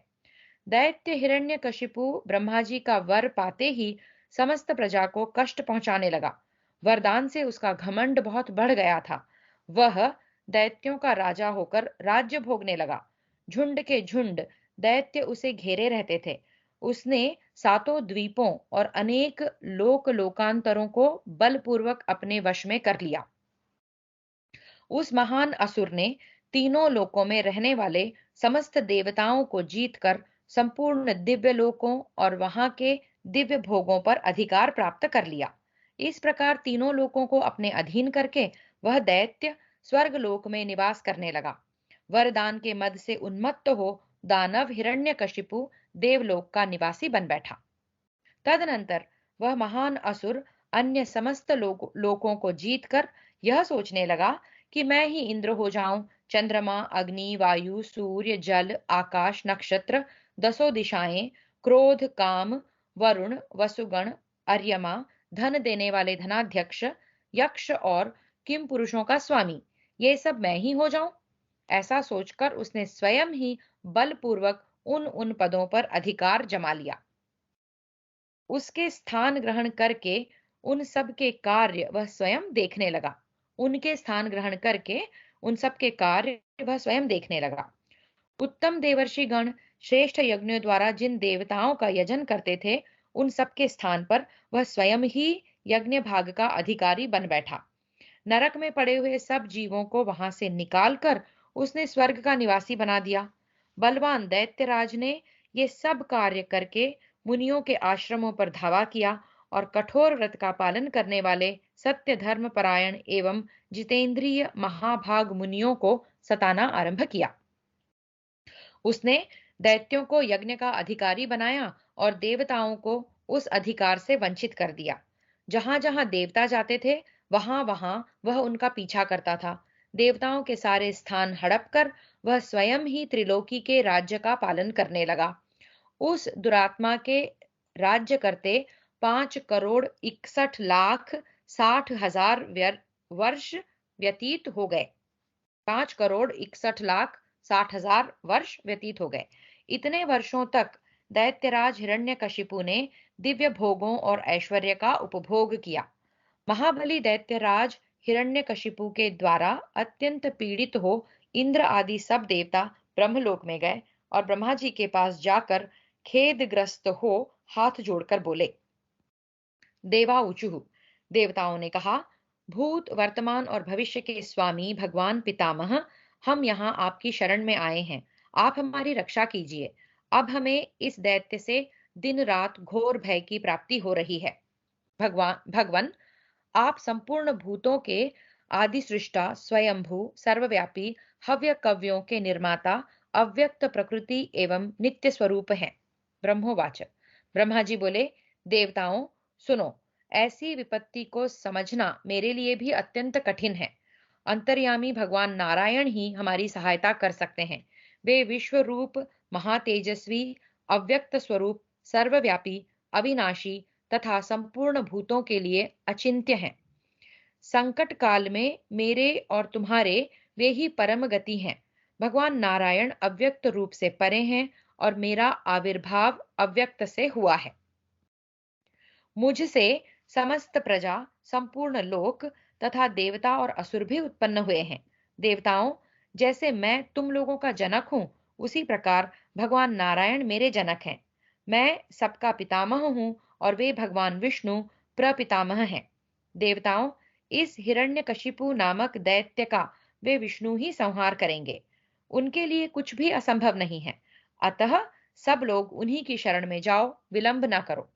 भीष्म उवाच, भीष्म जी कहते हैं, भरत श्रेष्ठ, पितामह ब्रह्मा का यह वचन सुनकर सब देवता उनके साथ ही क्षीर समुद्र के तट पर गए। आदित्य, मरुद्गण, साध्य, विश्वदेव, वसु, रुद्र, महर्षि, सुंदर रूप वाले अश्विनी कुमार तथा अन्यान्य जो दिव्य योनि के पुरुष हैं, वे सब अर्थात अपने गुणों सहित समस्त देवता चतुर्मुख ब्रह्मा जी को आगे करके श्वेत दीप में उपस्थित हुए। क्षीर समुद्र के तट पर पहुंचकर सब देवता अनंत नामक शेषनाग की शैया पर शयन करने वाले अनंत एवं उदीप्त तेज से प्रकाशमान उन शरणागत वत्सल सनातन देवता श्री विष्णु के सम्मुख उपस्थित हुए, जो सबके सनातन परम गति हैं। वे प्रभु, देव स्वरूप, वेदमय, यज्ञ रूप, ब्राह्मण को देवता मानने वाले, महान बल और पराक्रम के आश्रय, भूत, वर्तमान और भविष्य रूप, सर्व समर्थ, विश्व वंदित, सर्वव्यापी, दिव्य शक्ति संपन्न तथा शरणागत रक्षक हैं। वे सब देवता उन्हीं भगवान नारायण की शरण में गए। देवाऊचुः, देवता बोले, देवेश्वर, आज आप हिरण्यकशिपु का वध करके हमारी रक्षा कीजिए। सुरश्रेष्ठ, आप ही हमारे और ब्रह्मा आदि के भी धारण पोषण करने वाले परमेश्वर हैं। खिले हुए कमल दल के समान नेत्रों वाले नारायण, आप शत्रु पक्ष को भय प्रदान करने वाले हैं। प्रभु, आज आज आप दैत्यों का विनाश करने के लिए उद्युत हो हमारे शरणदाता होइए। भीष्म उवाच। भीष्म जी कहते हैं, युधिष्ठिर, देवताओं की यह बात सुनकर पवित्र कीर्ति वाले भगवान विष्णु ने उस समय संपूर्ण भूतों से अदृश्य रहकर बोलना आरंभ किया। श्री भगवान उवाच। श्री भगवान बोले, देवताओं, भय छोड़ दो, मैं तुम्हें अभय देता हूँ। देवगण, तुम लोग अविलंब स्वर्गलोक में जाओ और पहले की ही भांति वहां निर्भय होकर रहो। मैं वरदान पाकर घमंड में भरे हुए दानवराज हिरण्यकशिपु को, जो देवेश्वरों के लिए भी अवध्य हो रहा है, सेवकों सहित अभी मार डालता हूँ। ब्रह्मोवाच। ब्रह्मा जी ने कहा, भूत भविष्य और वर्तमान के स्वामी नारायण, ये देवता बहुत दुखी हो गए हैं, अतः आप दैत्यराज हिरण्यकशिपु को शीघ्र मार डालिए। उसकी मृत्यु का समय आ गया है, इसमें विलंब नहीं होना चाहिए। श्री भगवान उवाच। श्री भगवान बोले, ब्रह्मा तथा देवताओं, मैं शीघ्र ही उस दैत्य का नाश करूंगा, अतः तुम सब लोग अपने अपने दिव्य लोक में जाओ। भीष्म उवाच। भीष्म जी कहते हैं, युधिष्ठिर, ऐसा कहकर भगवान विष्णु ने देवेश्वरों को विदा करके आधा शरीर मनुष्य का और आधा सिंह का सा बनाकर नरसिंह विग्रह धारण करके एक हाथ से दूसरे हाथ को रगड़ते हुए बड़ा भयंकर रूप बना लिया। वे महातेजस्वी नरसिंह मुंह बाए हुए काल के समान जान पड़ते थे। राजन, तदनंतर भगवान विष्णु हिरण्यकशिपु के पास आए। नरसिंह रूपधारी महाबली भगवान श्रीहरि को आया देख दैत्यों ने कुपित होकर उन पर अस्त्र शस्त्रों की वर्षा आरंभ की। उनके द्वारा चलाए हुए सभी शस्त्रों को भगवान खा गए। साथ ही उन्होंने उस युद्ध में कई हजार दैत्यों का संहार कर डाला।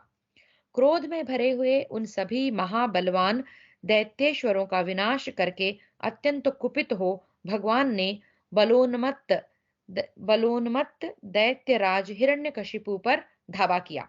भगवान नृसिंह की अंग कांति मेघों के घटा के समान श्याम थी। वे मेघों की गंभीर गर्जना के समान दहाड़ रहे थे।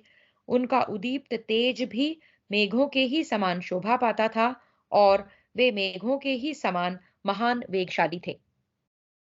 भगवान नृसिंह को आया देख देवताओं से द्वेष रखने वाला दुष्ट दैत्य हिरण्यकशिपु उनकी ओर दौड़ा। कुपित सिंह के समान पराक्रमी उस अत्यंत बलशाली दर्पयुक्त एवं दैत्य गणों से सुरक्षित दैत्य को सामने आया देख महातेजस्वी भगवान नृसिंह ने नखों के तीखे अग्रभाग के द्वारा उस दैत्य के साथ घोर युद्ध किया। फिर संध्या काल आने पर बड़ी उतावली के साथ उसे पकड़कर वे राजभवन की देहली पर बैठ गए। तदनंतर उन्होंने अपनी जांघों पर दैत्यराज को रखकर नखों से उसका वक्षस्थल विदीर्ण कर डाला। तदनंतर उन्होंने अपनी जांघों पर दैत्यराज को रखकर नखों से उसका वक्षस्थल विदीर्ण कर डाला। सुरश्रेष्ठ श्री हरि ने वरदान से घमंड में भरे हुए महाबली महापराक्रमी दैत्यराज को बड़े वेग से मार डाला। इस प्रकार हिरण्यकशिपु तथा उसके अनुयायी सब दैत्यों का संहार करके महातेजस्वी भगवान श्री हरि ने देवताओं तथा प्रजाजनों का हित साधन किया और इस पृथ्वी पर धर्म की स्थापना करके वे बड़े प्रसन्न हुए। पांडुनंदन, यह मैंने तुम्हें संक्षेप से नृसिंहावत नृसिंहावतार नृसिंहावतार की कथा सुनाई। अब तुम परमात्मा श्री हरि के वामन अवतार का वृत्तांत सुनो। अब हम पढ़ रहे हैं वामन अवतार। राजन, प्राचीन त्रेता युग की बात है। विरोचन कुमार बलि दैत्यों के राजा थे। बल में उनके समान दूसरा कोई नहीं था। बलि अत्यंत बलवान होने के साथ ही महान वीर भी थे। महाराज महाराज दैत्य समूह से घिरे हुए बलि ने बड़े वेग से इंद्र पर आक्रमण किया और उन्हें जीतकर इंद्रलोक पर अधिकार प्राप्त कर लिया। राजा बलि के आक्रमण से अत्यंत त्रस्त हुए इंद्र आदि देवता ब्रह्मा जी को आगे करके क्षीर सागर के तट पर गए और सब ने मिलकर देवाधिदेव भगवान नारायण का स्तवन किया। देवताओं की स्तुति करने पर श्रीहरि ने उन्हें दर्शन दिया और कहा जाता है उन पर कृपा प्रसाद करने के फल स्वरूप भगवान का अदिति के गर्भ से प्रादुर्भाव हुआ। जो इस समय यदुकुल को आनंदित कर रहे हैं, ये ही भगवान श्री कृष्ण पहले अदिति के पुत्र होकर इंद्र के छोटे भाई विष्णु या उपेंद्र नाम से विख्यात हुए। उन्हीं दिनों महापराक्रमी दैत्यराज बलि ने क्रतुश्रेष्ठ अश्वमेध के अनुष्ठान की तैयारी आरंभ की। युधिष्ठिर, जब दैत्यराज का यज्ञ आरंभ हो गया, उस समय भगवान विष्णु ब्राह्मण वेशधारी वामन ब्रह्मचारी के रूप में अपने को छिपाकर सिर मुंडाए, यज्ञोपवीत काला मृग चर्म और शिखा धारण किए, हाथ में पलाश का डंडा लिए उस यज्ञ में गए। उस समय भगवान वामन की अद्भुत शोभा दिखाई देती थी। बलि के वर्तमान यज्ञ में प्रवेश करके उन्होंने दैत्यराज से कहा, मुझे 3 पग भूमि दक्षिणा रूप में दीजिए। केवल 3 पग भूमि मुझे दीजिए, ऐसा कहकर उन्होंने महान असुर बलि से याचना की। बलि ने भी तथास्तु कहकर श्री विष्णु को भूमि दे दी। बलि से वह भूमि पाकर भगवान विष्णु बड़े वेग से बढ़ने लगे। राजन, वे पहले तो बालक जैसे लगते थे, किंतु उन्होंने बढ़कर 3 ही पगों में स्वर्ग, आकाश और पृथ्वी सबको माप लिया। इस प्रकार बलवान राजा बलि के यज्ञ में जब महाबली भगवान विष्णु ने केवल 3 पगों द्वारा त्रिलोकी को नाप लिया, तब किसी से भी क्षुब्ध न किए जा सकने वाले महान असुर क्षुब्ध हो उठे। राजन, उनमें विप्रचित्ति आदि दानव प्रधान थे। क्रोध में भरे हुए उन महाबली दैत्यों के समुदाय अनेक प्रकार के वेश धारण किए वहां उपस्थित थे। उनके मुख अनेक प्रकार के दिखाई देते थे। वे सबके सब विशालकाय थे। उनके हाथों में भांति भांति के अस्त्र शस्त्र थे। उन्होंने विविध प्रकार की मालाएं तथा चंदन धारण कर रखे थे। वे देखने में बड़े भयंकर थे और तेज से मानो प्रज्वलित हो रहे थे। भरत नंदन, जब भगवान विष्णु ने तीनों लोकों को मापना आरंभ किया, उस समय सभी दैत्य अपने अपने आयुध लेकर उन्हें चारों ओर से घेर कर खड़े हो गए। भगवान ने महाभयंकर रूप धारण करके उन सब दैत्यों को लातों थप्पड़ों से मारकर भूमंडल का सारा राज्य उनसे शीघ्र छीन लिया। उनका एक पैर आकाश में पहुंचकर आदित्य मंडल में स्थित हो गया। भूतात्मा भगवान श्री हरि उस समय अपने तेज से सूर्य की अपेक्षा बहुत बढ़ चढ़कर प्रकाशित हो रहे थे। महाबली महाबाहु भगवान विष्णु संपूर्ण दिशाओं, विदिशाओं तथा समस्त लोकों को प्रकाशित करते हुए बड़ी शोभा पा रहे थे। जिस समय वे वसुधा को अपने पैरों पैरों से माप रहे थे, उस समय वे इतने बढ़े कि चंद्रमा और सूर्य उनकी छाती के सामने आ गए। जब वे आकाश को लांघने लगे, तब वे ही चंद्रमा और सूर्य उनके नाभि देश में आ गए। जब वे आकाश या स्वर्ग लोक से ऊपर को पैर बढ़ाने लगे, उस समय उनका रूप इतना विशाल हो गया कि सूर्य और चंद्रमा उनके घुटने में स्थित दिखाई देने लगे। इस प्रकार ब्राह्मण लोक अमित पराक्रमी भगवान विष्णु के उस विशाल रूप का वर्णन करते हैं। ब्राह्मण लोग अमित पराक्रमी भगवान विष्णु के उस विशाल रूप का वर्णन करते हैं। युधिष्ठिर, भगवान का पैर ब्रह्मांड कपाल तक पहुंच गया और उसके आघात से कपाल में छिद्र हो गया, जिससे झरझर करके एक नदी प्रकट हो गई, जो शीघ्र ही नीचे उतरकर समुद्र में जा मिली। सागर में मिलने वाली वह पावन सरिता ही गंगा है। भगवान श्री हरि ने बड़े बड़े दानवों को मारकर सारी पृथ्वी उनके अधिकार से छीन दी और तीनों लोकों के साथ सारी आसुरी संपदा का अपहरण करके उन असुरों को स्त्री पुत्रों सहित पाताल में भेज दिया। नमुची, शंबर और महामना प्रहलाद भगवान के चरणों के स्पर्श से पवित्र हो गए। भगवान ने उनको भी पाताल में भेज दिया। राजन, भूतात्मा भगवान श्री हरि ने अपने श्री अंगों में विशेष रूप से पंच महाभूतों तथा भूत भविष्य और वर्तमान सभी कालों का दर्शन कराया। उनके शरीर में सारा संसार इस प्रकार दिखाई देता था मानो उसमें लाकर रख दिया गया हो। संसार में कोई ऐसी वस्तु नहीं है जो उन परमात्मा से व्याप्त न हो। परमेश्वर भगवान विष्णु के उस रूप को देखकर उनके तेज से तिरस्कृत हो देवता, दानव, मानव सभी मोहित हो गए। अभिमानी राजा बलि को भगवान ने यज्ञ मंडप में ही बांध लिया और विरोचन के समस्त कुल को स्वर्ग से पाताल में भेज दिया। गरुड़ वाहन भगवान विष्णु को अपने परमेश्वरीय तेज से उपर्युक्त कर्म करके भी अहंकार नहीं हुआ। फिर से, गरुड़ वाहन भगवान विष्णु को अपने परमेश्वरीय तेज से उपर्युक्त कर्म करके भी अहंकार नहीं हुआ। दानव सूदन श्री विष्णु ने श्रीपति इंद्र को समस्त देवताओं का आधिपत्य देकर त्रिलोकी का राज्य भी उन्हें दे दिया। इस प्रकार परमात्मा श्रीहरि के वामन अवतार का वृत्तांत संक्षेप से तुम्हें बताया गया। वेद वेत्ता ब्राह्मण भगवान विष्णु के इस सुयश का वर्णन करते हैं। युधिष्ठिर, अब तुम मनुष्यों में श्रीहरि के जो अवतार हुए हैं उनका वृत्तांत सुनो।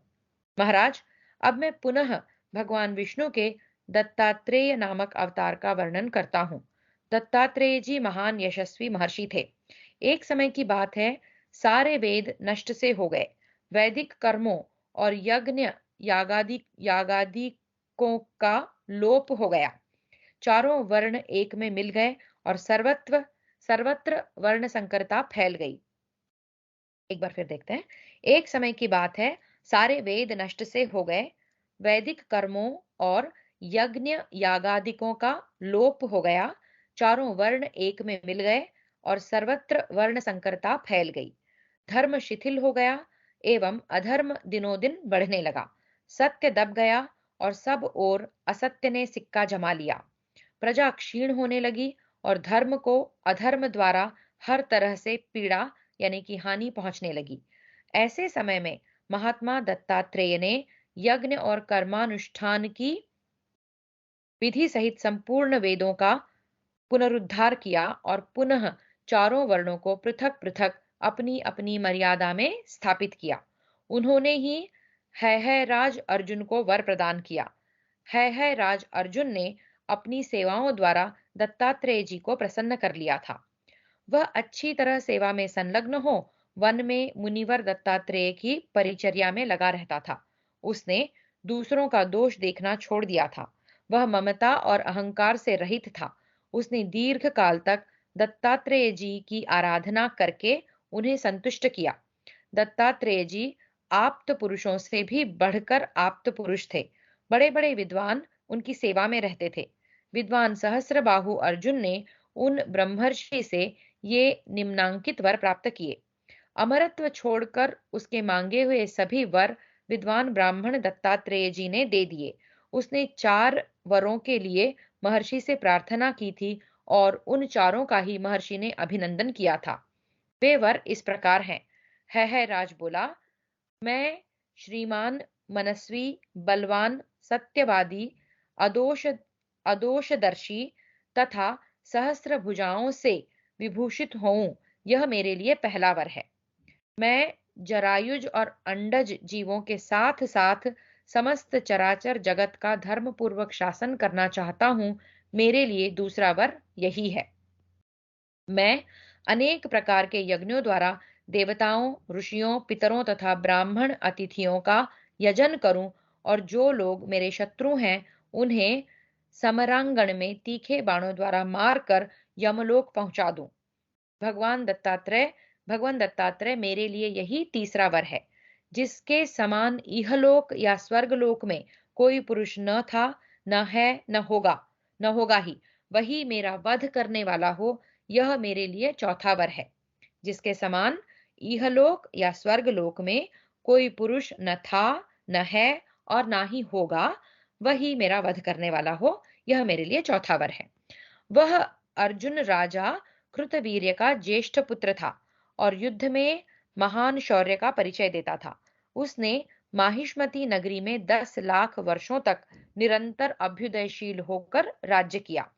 जैसे आकाश में सूर्य देव सदा प्रकाशमान होते हैं, उसी प्रकार कार्तवीर्य अर्जुन सारी पृथ्वी और समुद्री द्वीपों को जीतकर इस भूतल पर अपने पुण्य कर्मों से प्रकाशित हो रहा था। शक्तिशाली सहस्रबाहु ने इंद्रद्वीप, केशर द्वीप, ताम्र द्वीप, गभस्तिमान द्वीप, गंधर्व द्वीप, वरुण द्वीप और सौम्य सौम्याक्षी द्वीप को, जिन्हें उसके पूर्वजों ने भी नहीं जीता था, जीतकर अपने अधिकार में कर लिया। उसका श्रेष्ठ राजभवन बहुत ही सुंदर और सारा का सारा सुवर्णमय था। उसने अपने राज्य की आय को 4 भागों में बांट रखा था और इस विभाजन के अनुसार ही वह प्रजा का पालन करता था। वह उस आय के एक अंश के द्वारा सेना का संग्रह और संरक्षण करता था, दूसरे अंश के द्वारा गृहस्थी का खर्च चलाता था तथा उसका जो तीसरा अंश था, उसके द्वारा राजा अर्जुन प्रजाजनों की भलाई के लिए यज्ञों का अनुष्ठान करता था। वह सबका विश्वास पात्र और परम कल्याणकारी था। वह राजकीय आय के चौथे अंश के द्वारा गांवों और जंगलों में डाकुओं और लुटेरों को शासन पूर्वक रोकता था। कृतवीर्य कुमार अर्जुन उसी धन को अच्छा मानता था जिसे उसने अपने बल पराक्रम द्वारा प्राप्त किया हो। काक या मूषक वृत्ति से जो लोग प्रजा के धन का अपहरण करते हैं, उन सबको वह नष्ट कर देता था। उसके राज्य के भीतर गांवों तथा नगरों में घर के दरवाजे बंद नहीं किए जाते थे। राजन, कृतवीर्य अर्जुन ही समूचे राष्ट्र का पोषक, स्त्रियों का संरक्षक, बकरियों की रक्षा करने वाला तथा गौओं का पालक था। वही जंगलों में मनुष्यों के खेतों की रक्षा करता था। यह है कार्तवीर्य का अद्भुत कार्य। कार्तवीर्य है, इसके पहले गलती हुई थी पढ़ने में। कार्तवीर्य का अद्भुत कार्य जिसकी मनुष्यों से तुलना नहीं की जा सकती। न पहले का कोई राजा कार्तवीर्य की किसी महत्ता को प्राप्त कर सका और न भविष्य में ही कोई प्राप्त कर सकेगा। वह जब समुद्र में चलता था तब उसका वस्त्र नहीं भीगता था। राजा अर्जुन दत्तात्रेय जी के कृपा प्रसाद से लाखों वर्ष तक पृथ्वी पर शासन करते हुए इस प्रकार राज्य का पालन करता रहा। इस प्रकार उसने लोकहित के लिए बहुत से ही कार्य किए। भरत श्रेष्ठ, यह मैंने भगवान विष्णु के दत्तात्रेय नामक अवतार का वर्णन किया। अब पुनः उन महात्मा के अन्य अवतार का वर्णन सुनो। भगवान का वह अवतार जामदग्नि परशुराम के नाम से विख्यात है। उन्होंने किस लिए और कब भृगुलोक में अवतार ग्रहण किया, वह प्रसंग बतलाता हूं, सुनो। महाराज युधिष्ठिर, महर्षि जमदग्नि के पुत्र परशुराम बड़े पराक्रमी हुए। बलवानों में श्रेष्ठ परशुराम जी ने ही है वंश का संहार किया था। महापराक्रमी कार्तवीर्य अर्जुन बल में अपना सानी नहीं देखता था, किंतु अपने अनुचित बर्ताव के कारण जमदग्नि नंदन परशुराम के द्वारा मारा गया। शत्रुसूदन है राज कार्तवीर्य अर्जुन रथ पर बैठा था, परंतु युद्ध में परशुराम जी ने उसे नीचे गिराकर मार डाला। ये भगवान गोविंद ही पराक्रमी परशुराम रूप से भृगु वंश में अवतीर्ण हुए। ये ही जंभासुर का मस्तक विदीर्ण करने वाले तथा शतदुंदुभि के घातक हैं। इन्होंने सहस्रों पर विजय पाने वाले सहस्रबाहु अर्जुन का युद्ध में संहार करने के लिए ही अवतार लिया था। महायशस्वी परशुराम ने केवल धनुष की सहायता से सरस्वती नदी के तट पर एकत्रित हुए 6,40,000 क्षत्रियों पर विजय पाई थी। वे सभी क्षत्रिय ब्राह्मणों से द्वेष करने वाले थे। उनका वध करते समय नरश्रेष्ठ परशुराम ने और भी 14,000 शूरवीरों का अंत कर डाला। तदनंतर शत्रुदमन राम ने 10,000 क्षत्रियों का और वध किया। राम यानी परशुराम यहाँ। इसके बाद उन्होंने हजारों वीरों को मूसल से मारकर यमलोक पहुंचा दिया तथा सहस्रों को फरसे से काट डाला। भृगुनंदन परशुराम ने 14,000 क्षत्रियों को क्षण मात्र में मार गिराया तथा शेष ब्रह्मद्रोहियों का भी मूलोच्छेद करके स्नान किया। क्षत्रियों से पीड़ित होकर ब्राह्मणों ने राम राम कहकर आर्तनाद किया था। इसलिए सर्वविजयी परशुराम ने पुनः फरसे से 10,000 क्षत्रियों का अंत किया।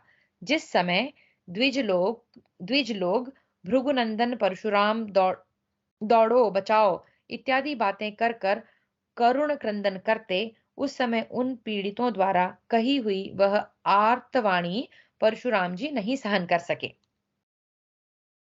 उन्होंने काश्मीर, दरद, कुंतीभोज, क्षुद्रक, मालव, शक, चेदी, काशी, कुरुश, ऋषिक, कृथ, कैशिक, अंग, वंग, कलिंग, मागध, काशी, कौसल, रात्रायण, वीतिहोत्र, किरात तथा मार्तिकावत, इनको तथा अन्य सहस्रों राजेश्वरों को प्रत्येक देश में तीखे बाणों से मारकर यमराज के भेंट कर दिया।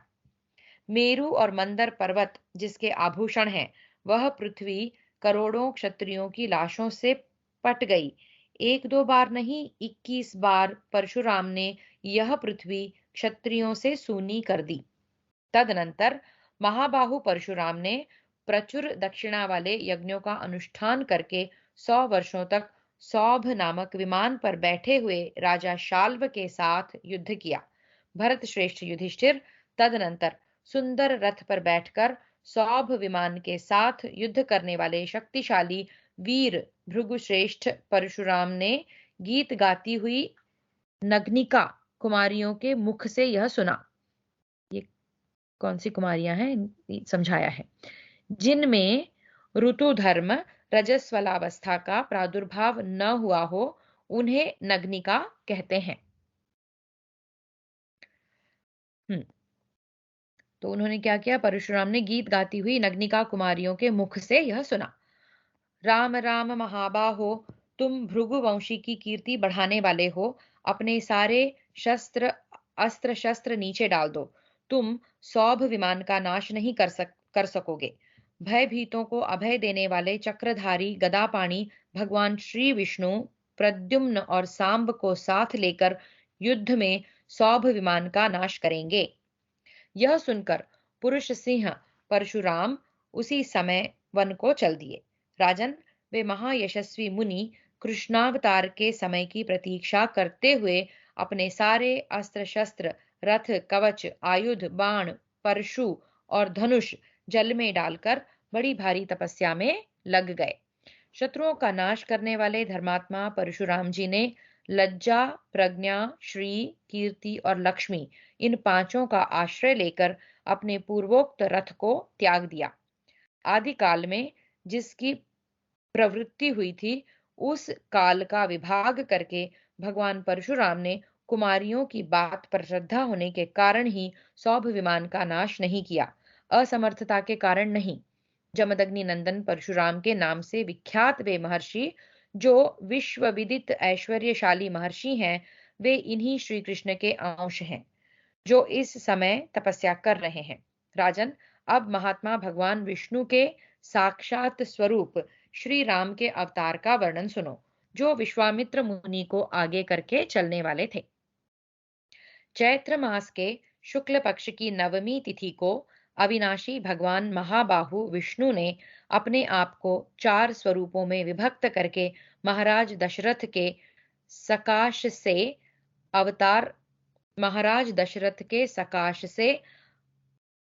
अवतार ग्रहण किया था। वे भगवान सूर्य के समान तेजस्वी राजकुमार लोक में श्री राम के नाम से विख्यात हुए। कुंती नंदन युधिष्ठिर जगत को प्रसन्न करने तथा धर्म की स्थापना के लिए ही महायशस्वी सनातन भगवान विष्णु वहां प्रकट हुए थे। मनुष्यों के स्वामी भगवान श्री राम को साक्षात सर्वभूतपति श्री हरि का ही स्वरूप बतलाया जाता है। भारत उस समय विश्वामित्र के यज्ञ में विघ्न डालने के कारण राक्षस सुबाहु श्री रामचंद्र जी के हाथों मारा गया और मारीच नामक राक्षस को भी बड़ी चोट पहुंची। परम बुद्धिमान विश्वामित्र मुनि ने देव शत्रु राक्षसों का वध करने के लिए श्री रामचंद्र जी को ऐसे ऐसे दिव्यास्त्र प्रदान किए थे, जिनका निवारण करना देवताओं के लिए भी अत्यंत कठिन था। उन्हीं दिनों महात्मा जनक के यहाँ धनुष यज्ञ हो रहा था। उसमें श्री राम ने भगवान शंकर के महान धनुष को खेल खेल में ही तोड़ डाला। तदनंतर सीता जी के साथ विवाह करके रघुनाथ जी अयोध्यापुरी में लौट आए और वहां सीता जी के साथ आनंद पूर्वक रहने लगे। कुछ काल के पश्चात पिता की आज्ञा पाकर वे अपनी विमाता महारानी कैकेयी का प्रिय करने की इच्छा से वन में चले गए। वहां सब धर्मों के ज्ञाता और समस्त प्राणियों के हित में तत्पर श्री रामचंद्र जी ने लक्ष्मण के साथ 14 वर्षों तक वन में निवास किया। भरतवंशी राजन 14 वर्षों तक उन्होंने वन में तपस्या पूर्वक जीवन बिताया। उनके साथ उनकी अत्यंत रूपवती धर्मपत्नी भी थीं, जिन्हें लोग सीता कहते हैं। अवतार के पहले श्री विष्णु रूप में रहते समय भगवान के साथ उनकी जो योग्यतमा भार्या लक्ष्मी रहा करती हैं, उन्होंने ही उपर्युक्त होने के कारण श्री रामावतार के समय सीता के रूप में अवतीर्ण हो अपने पतिदेव का अनुसरण किया था। भगवान श्री राम जनस्थान में रहकर देवताओं के कार्य सिद्ध करते थे।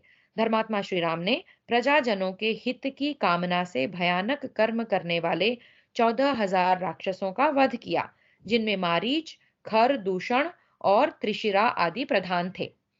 उन्हीं दिनों दो शापग्रस्त गंधर्व क्रूर कर्मा राक्षसों के रूप में वहां रहते थे, जिनके नाम विराध और कबंध थे। श्री राम ने उन दोनों का भी संहार कर डाला। उन्होंने रावण की बहन शूर्पणखा की नाक भी लक्ष्मण के द्वारा कटवा दी।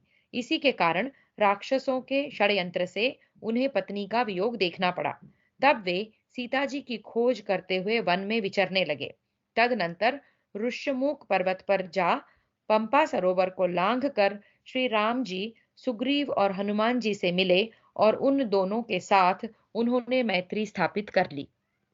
तत्पश्चात श्री रामचंद्र जी ने सुग्रीव के साथ किष्किंधा में जाकर महाबली वानर राज बाली को युद्ध में मारा और सुग्रीव को वानरों के राजा के पद पर अभिषिक्त कर दिया। राजन, तदनंतर पराक्रमी श्री राम सीता जी के लिए उत्सुक हो बड़ी उतावली के साथ उनकी खोज करने लगे। वायुपुत्र हनुमान जी ने पता लगाकर यह बतलाया कि सीता जी लंका में हैं।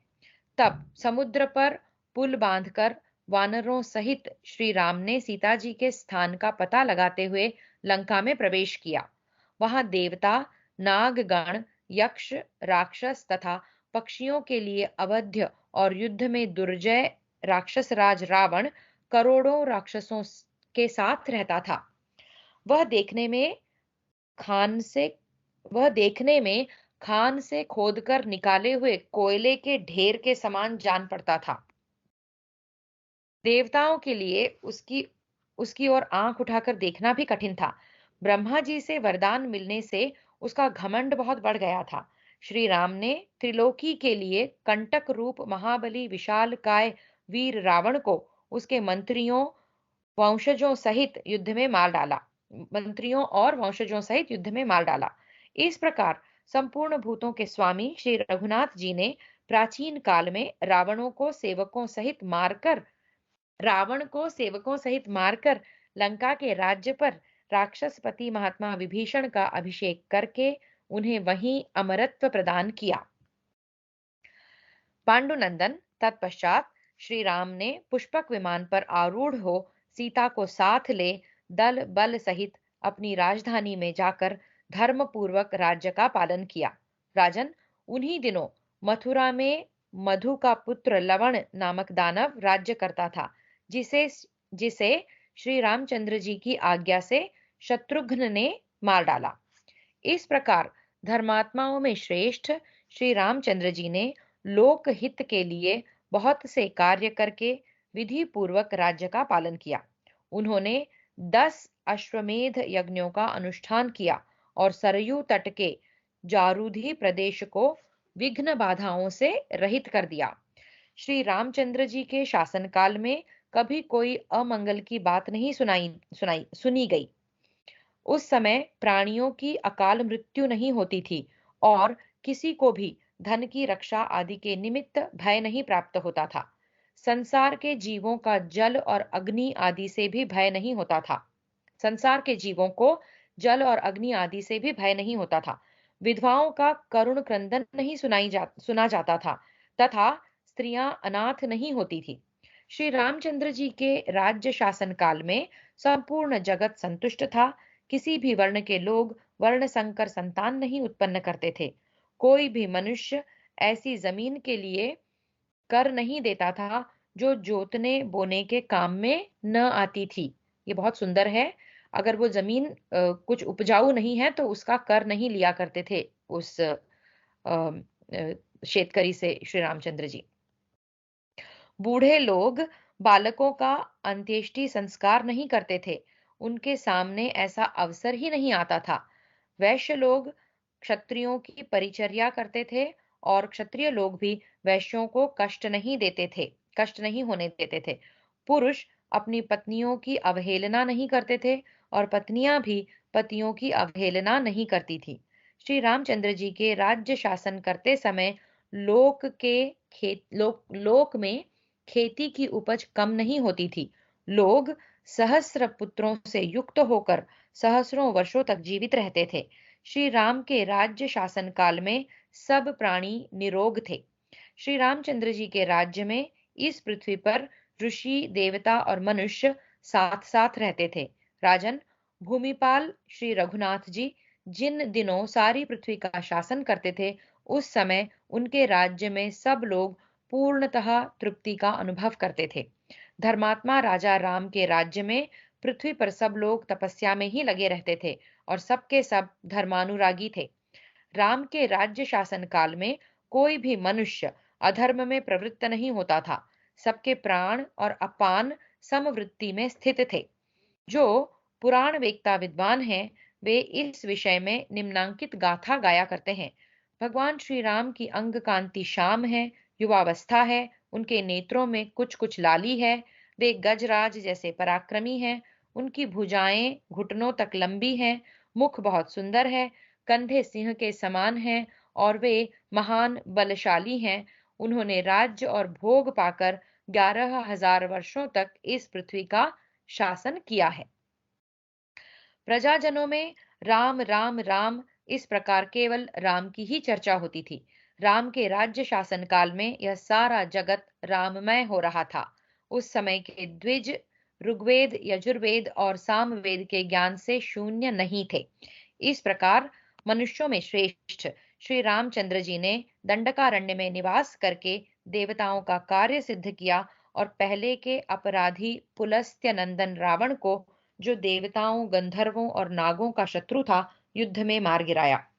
इक्ष्वाकु कुल का अभ्युदय करने वाले महाबाहु श्री राम महान पराक्रमी, सर्वगुण संपन्न और अपने तेज से देदीप्यमान थे।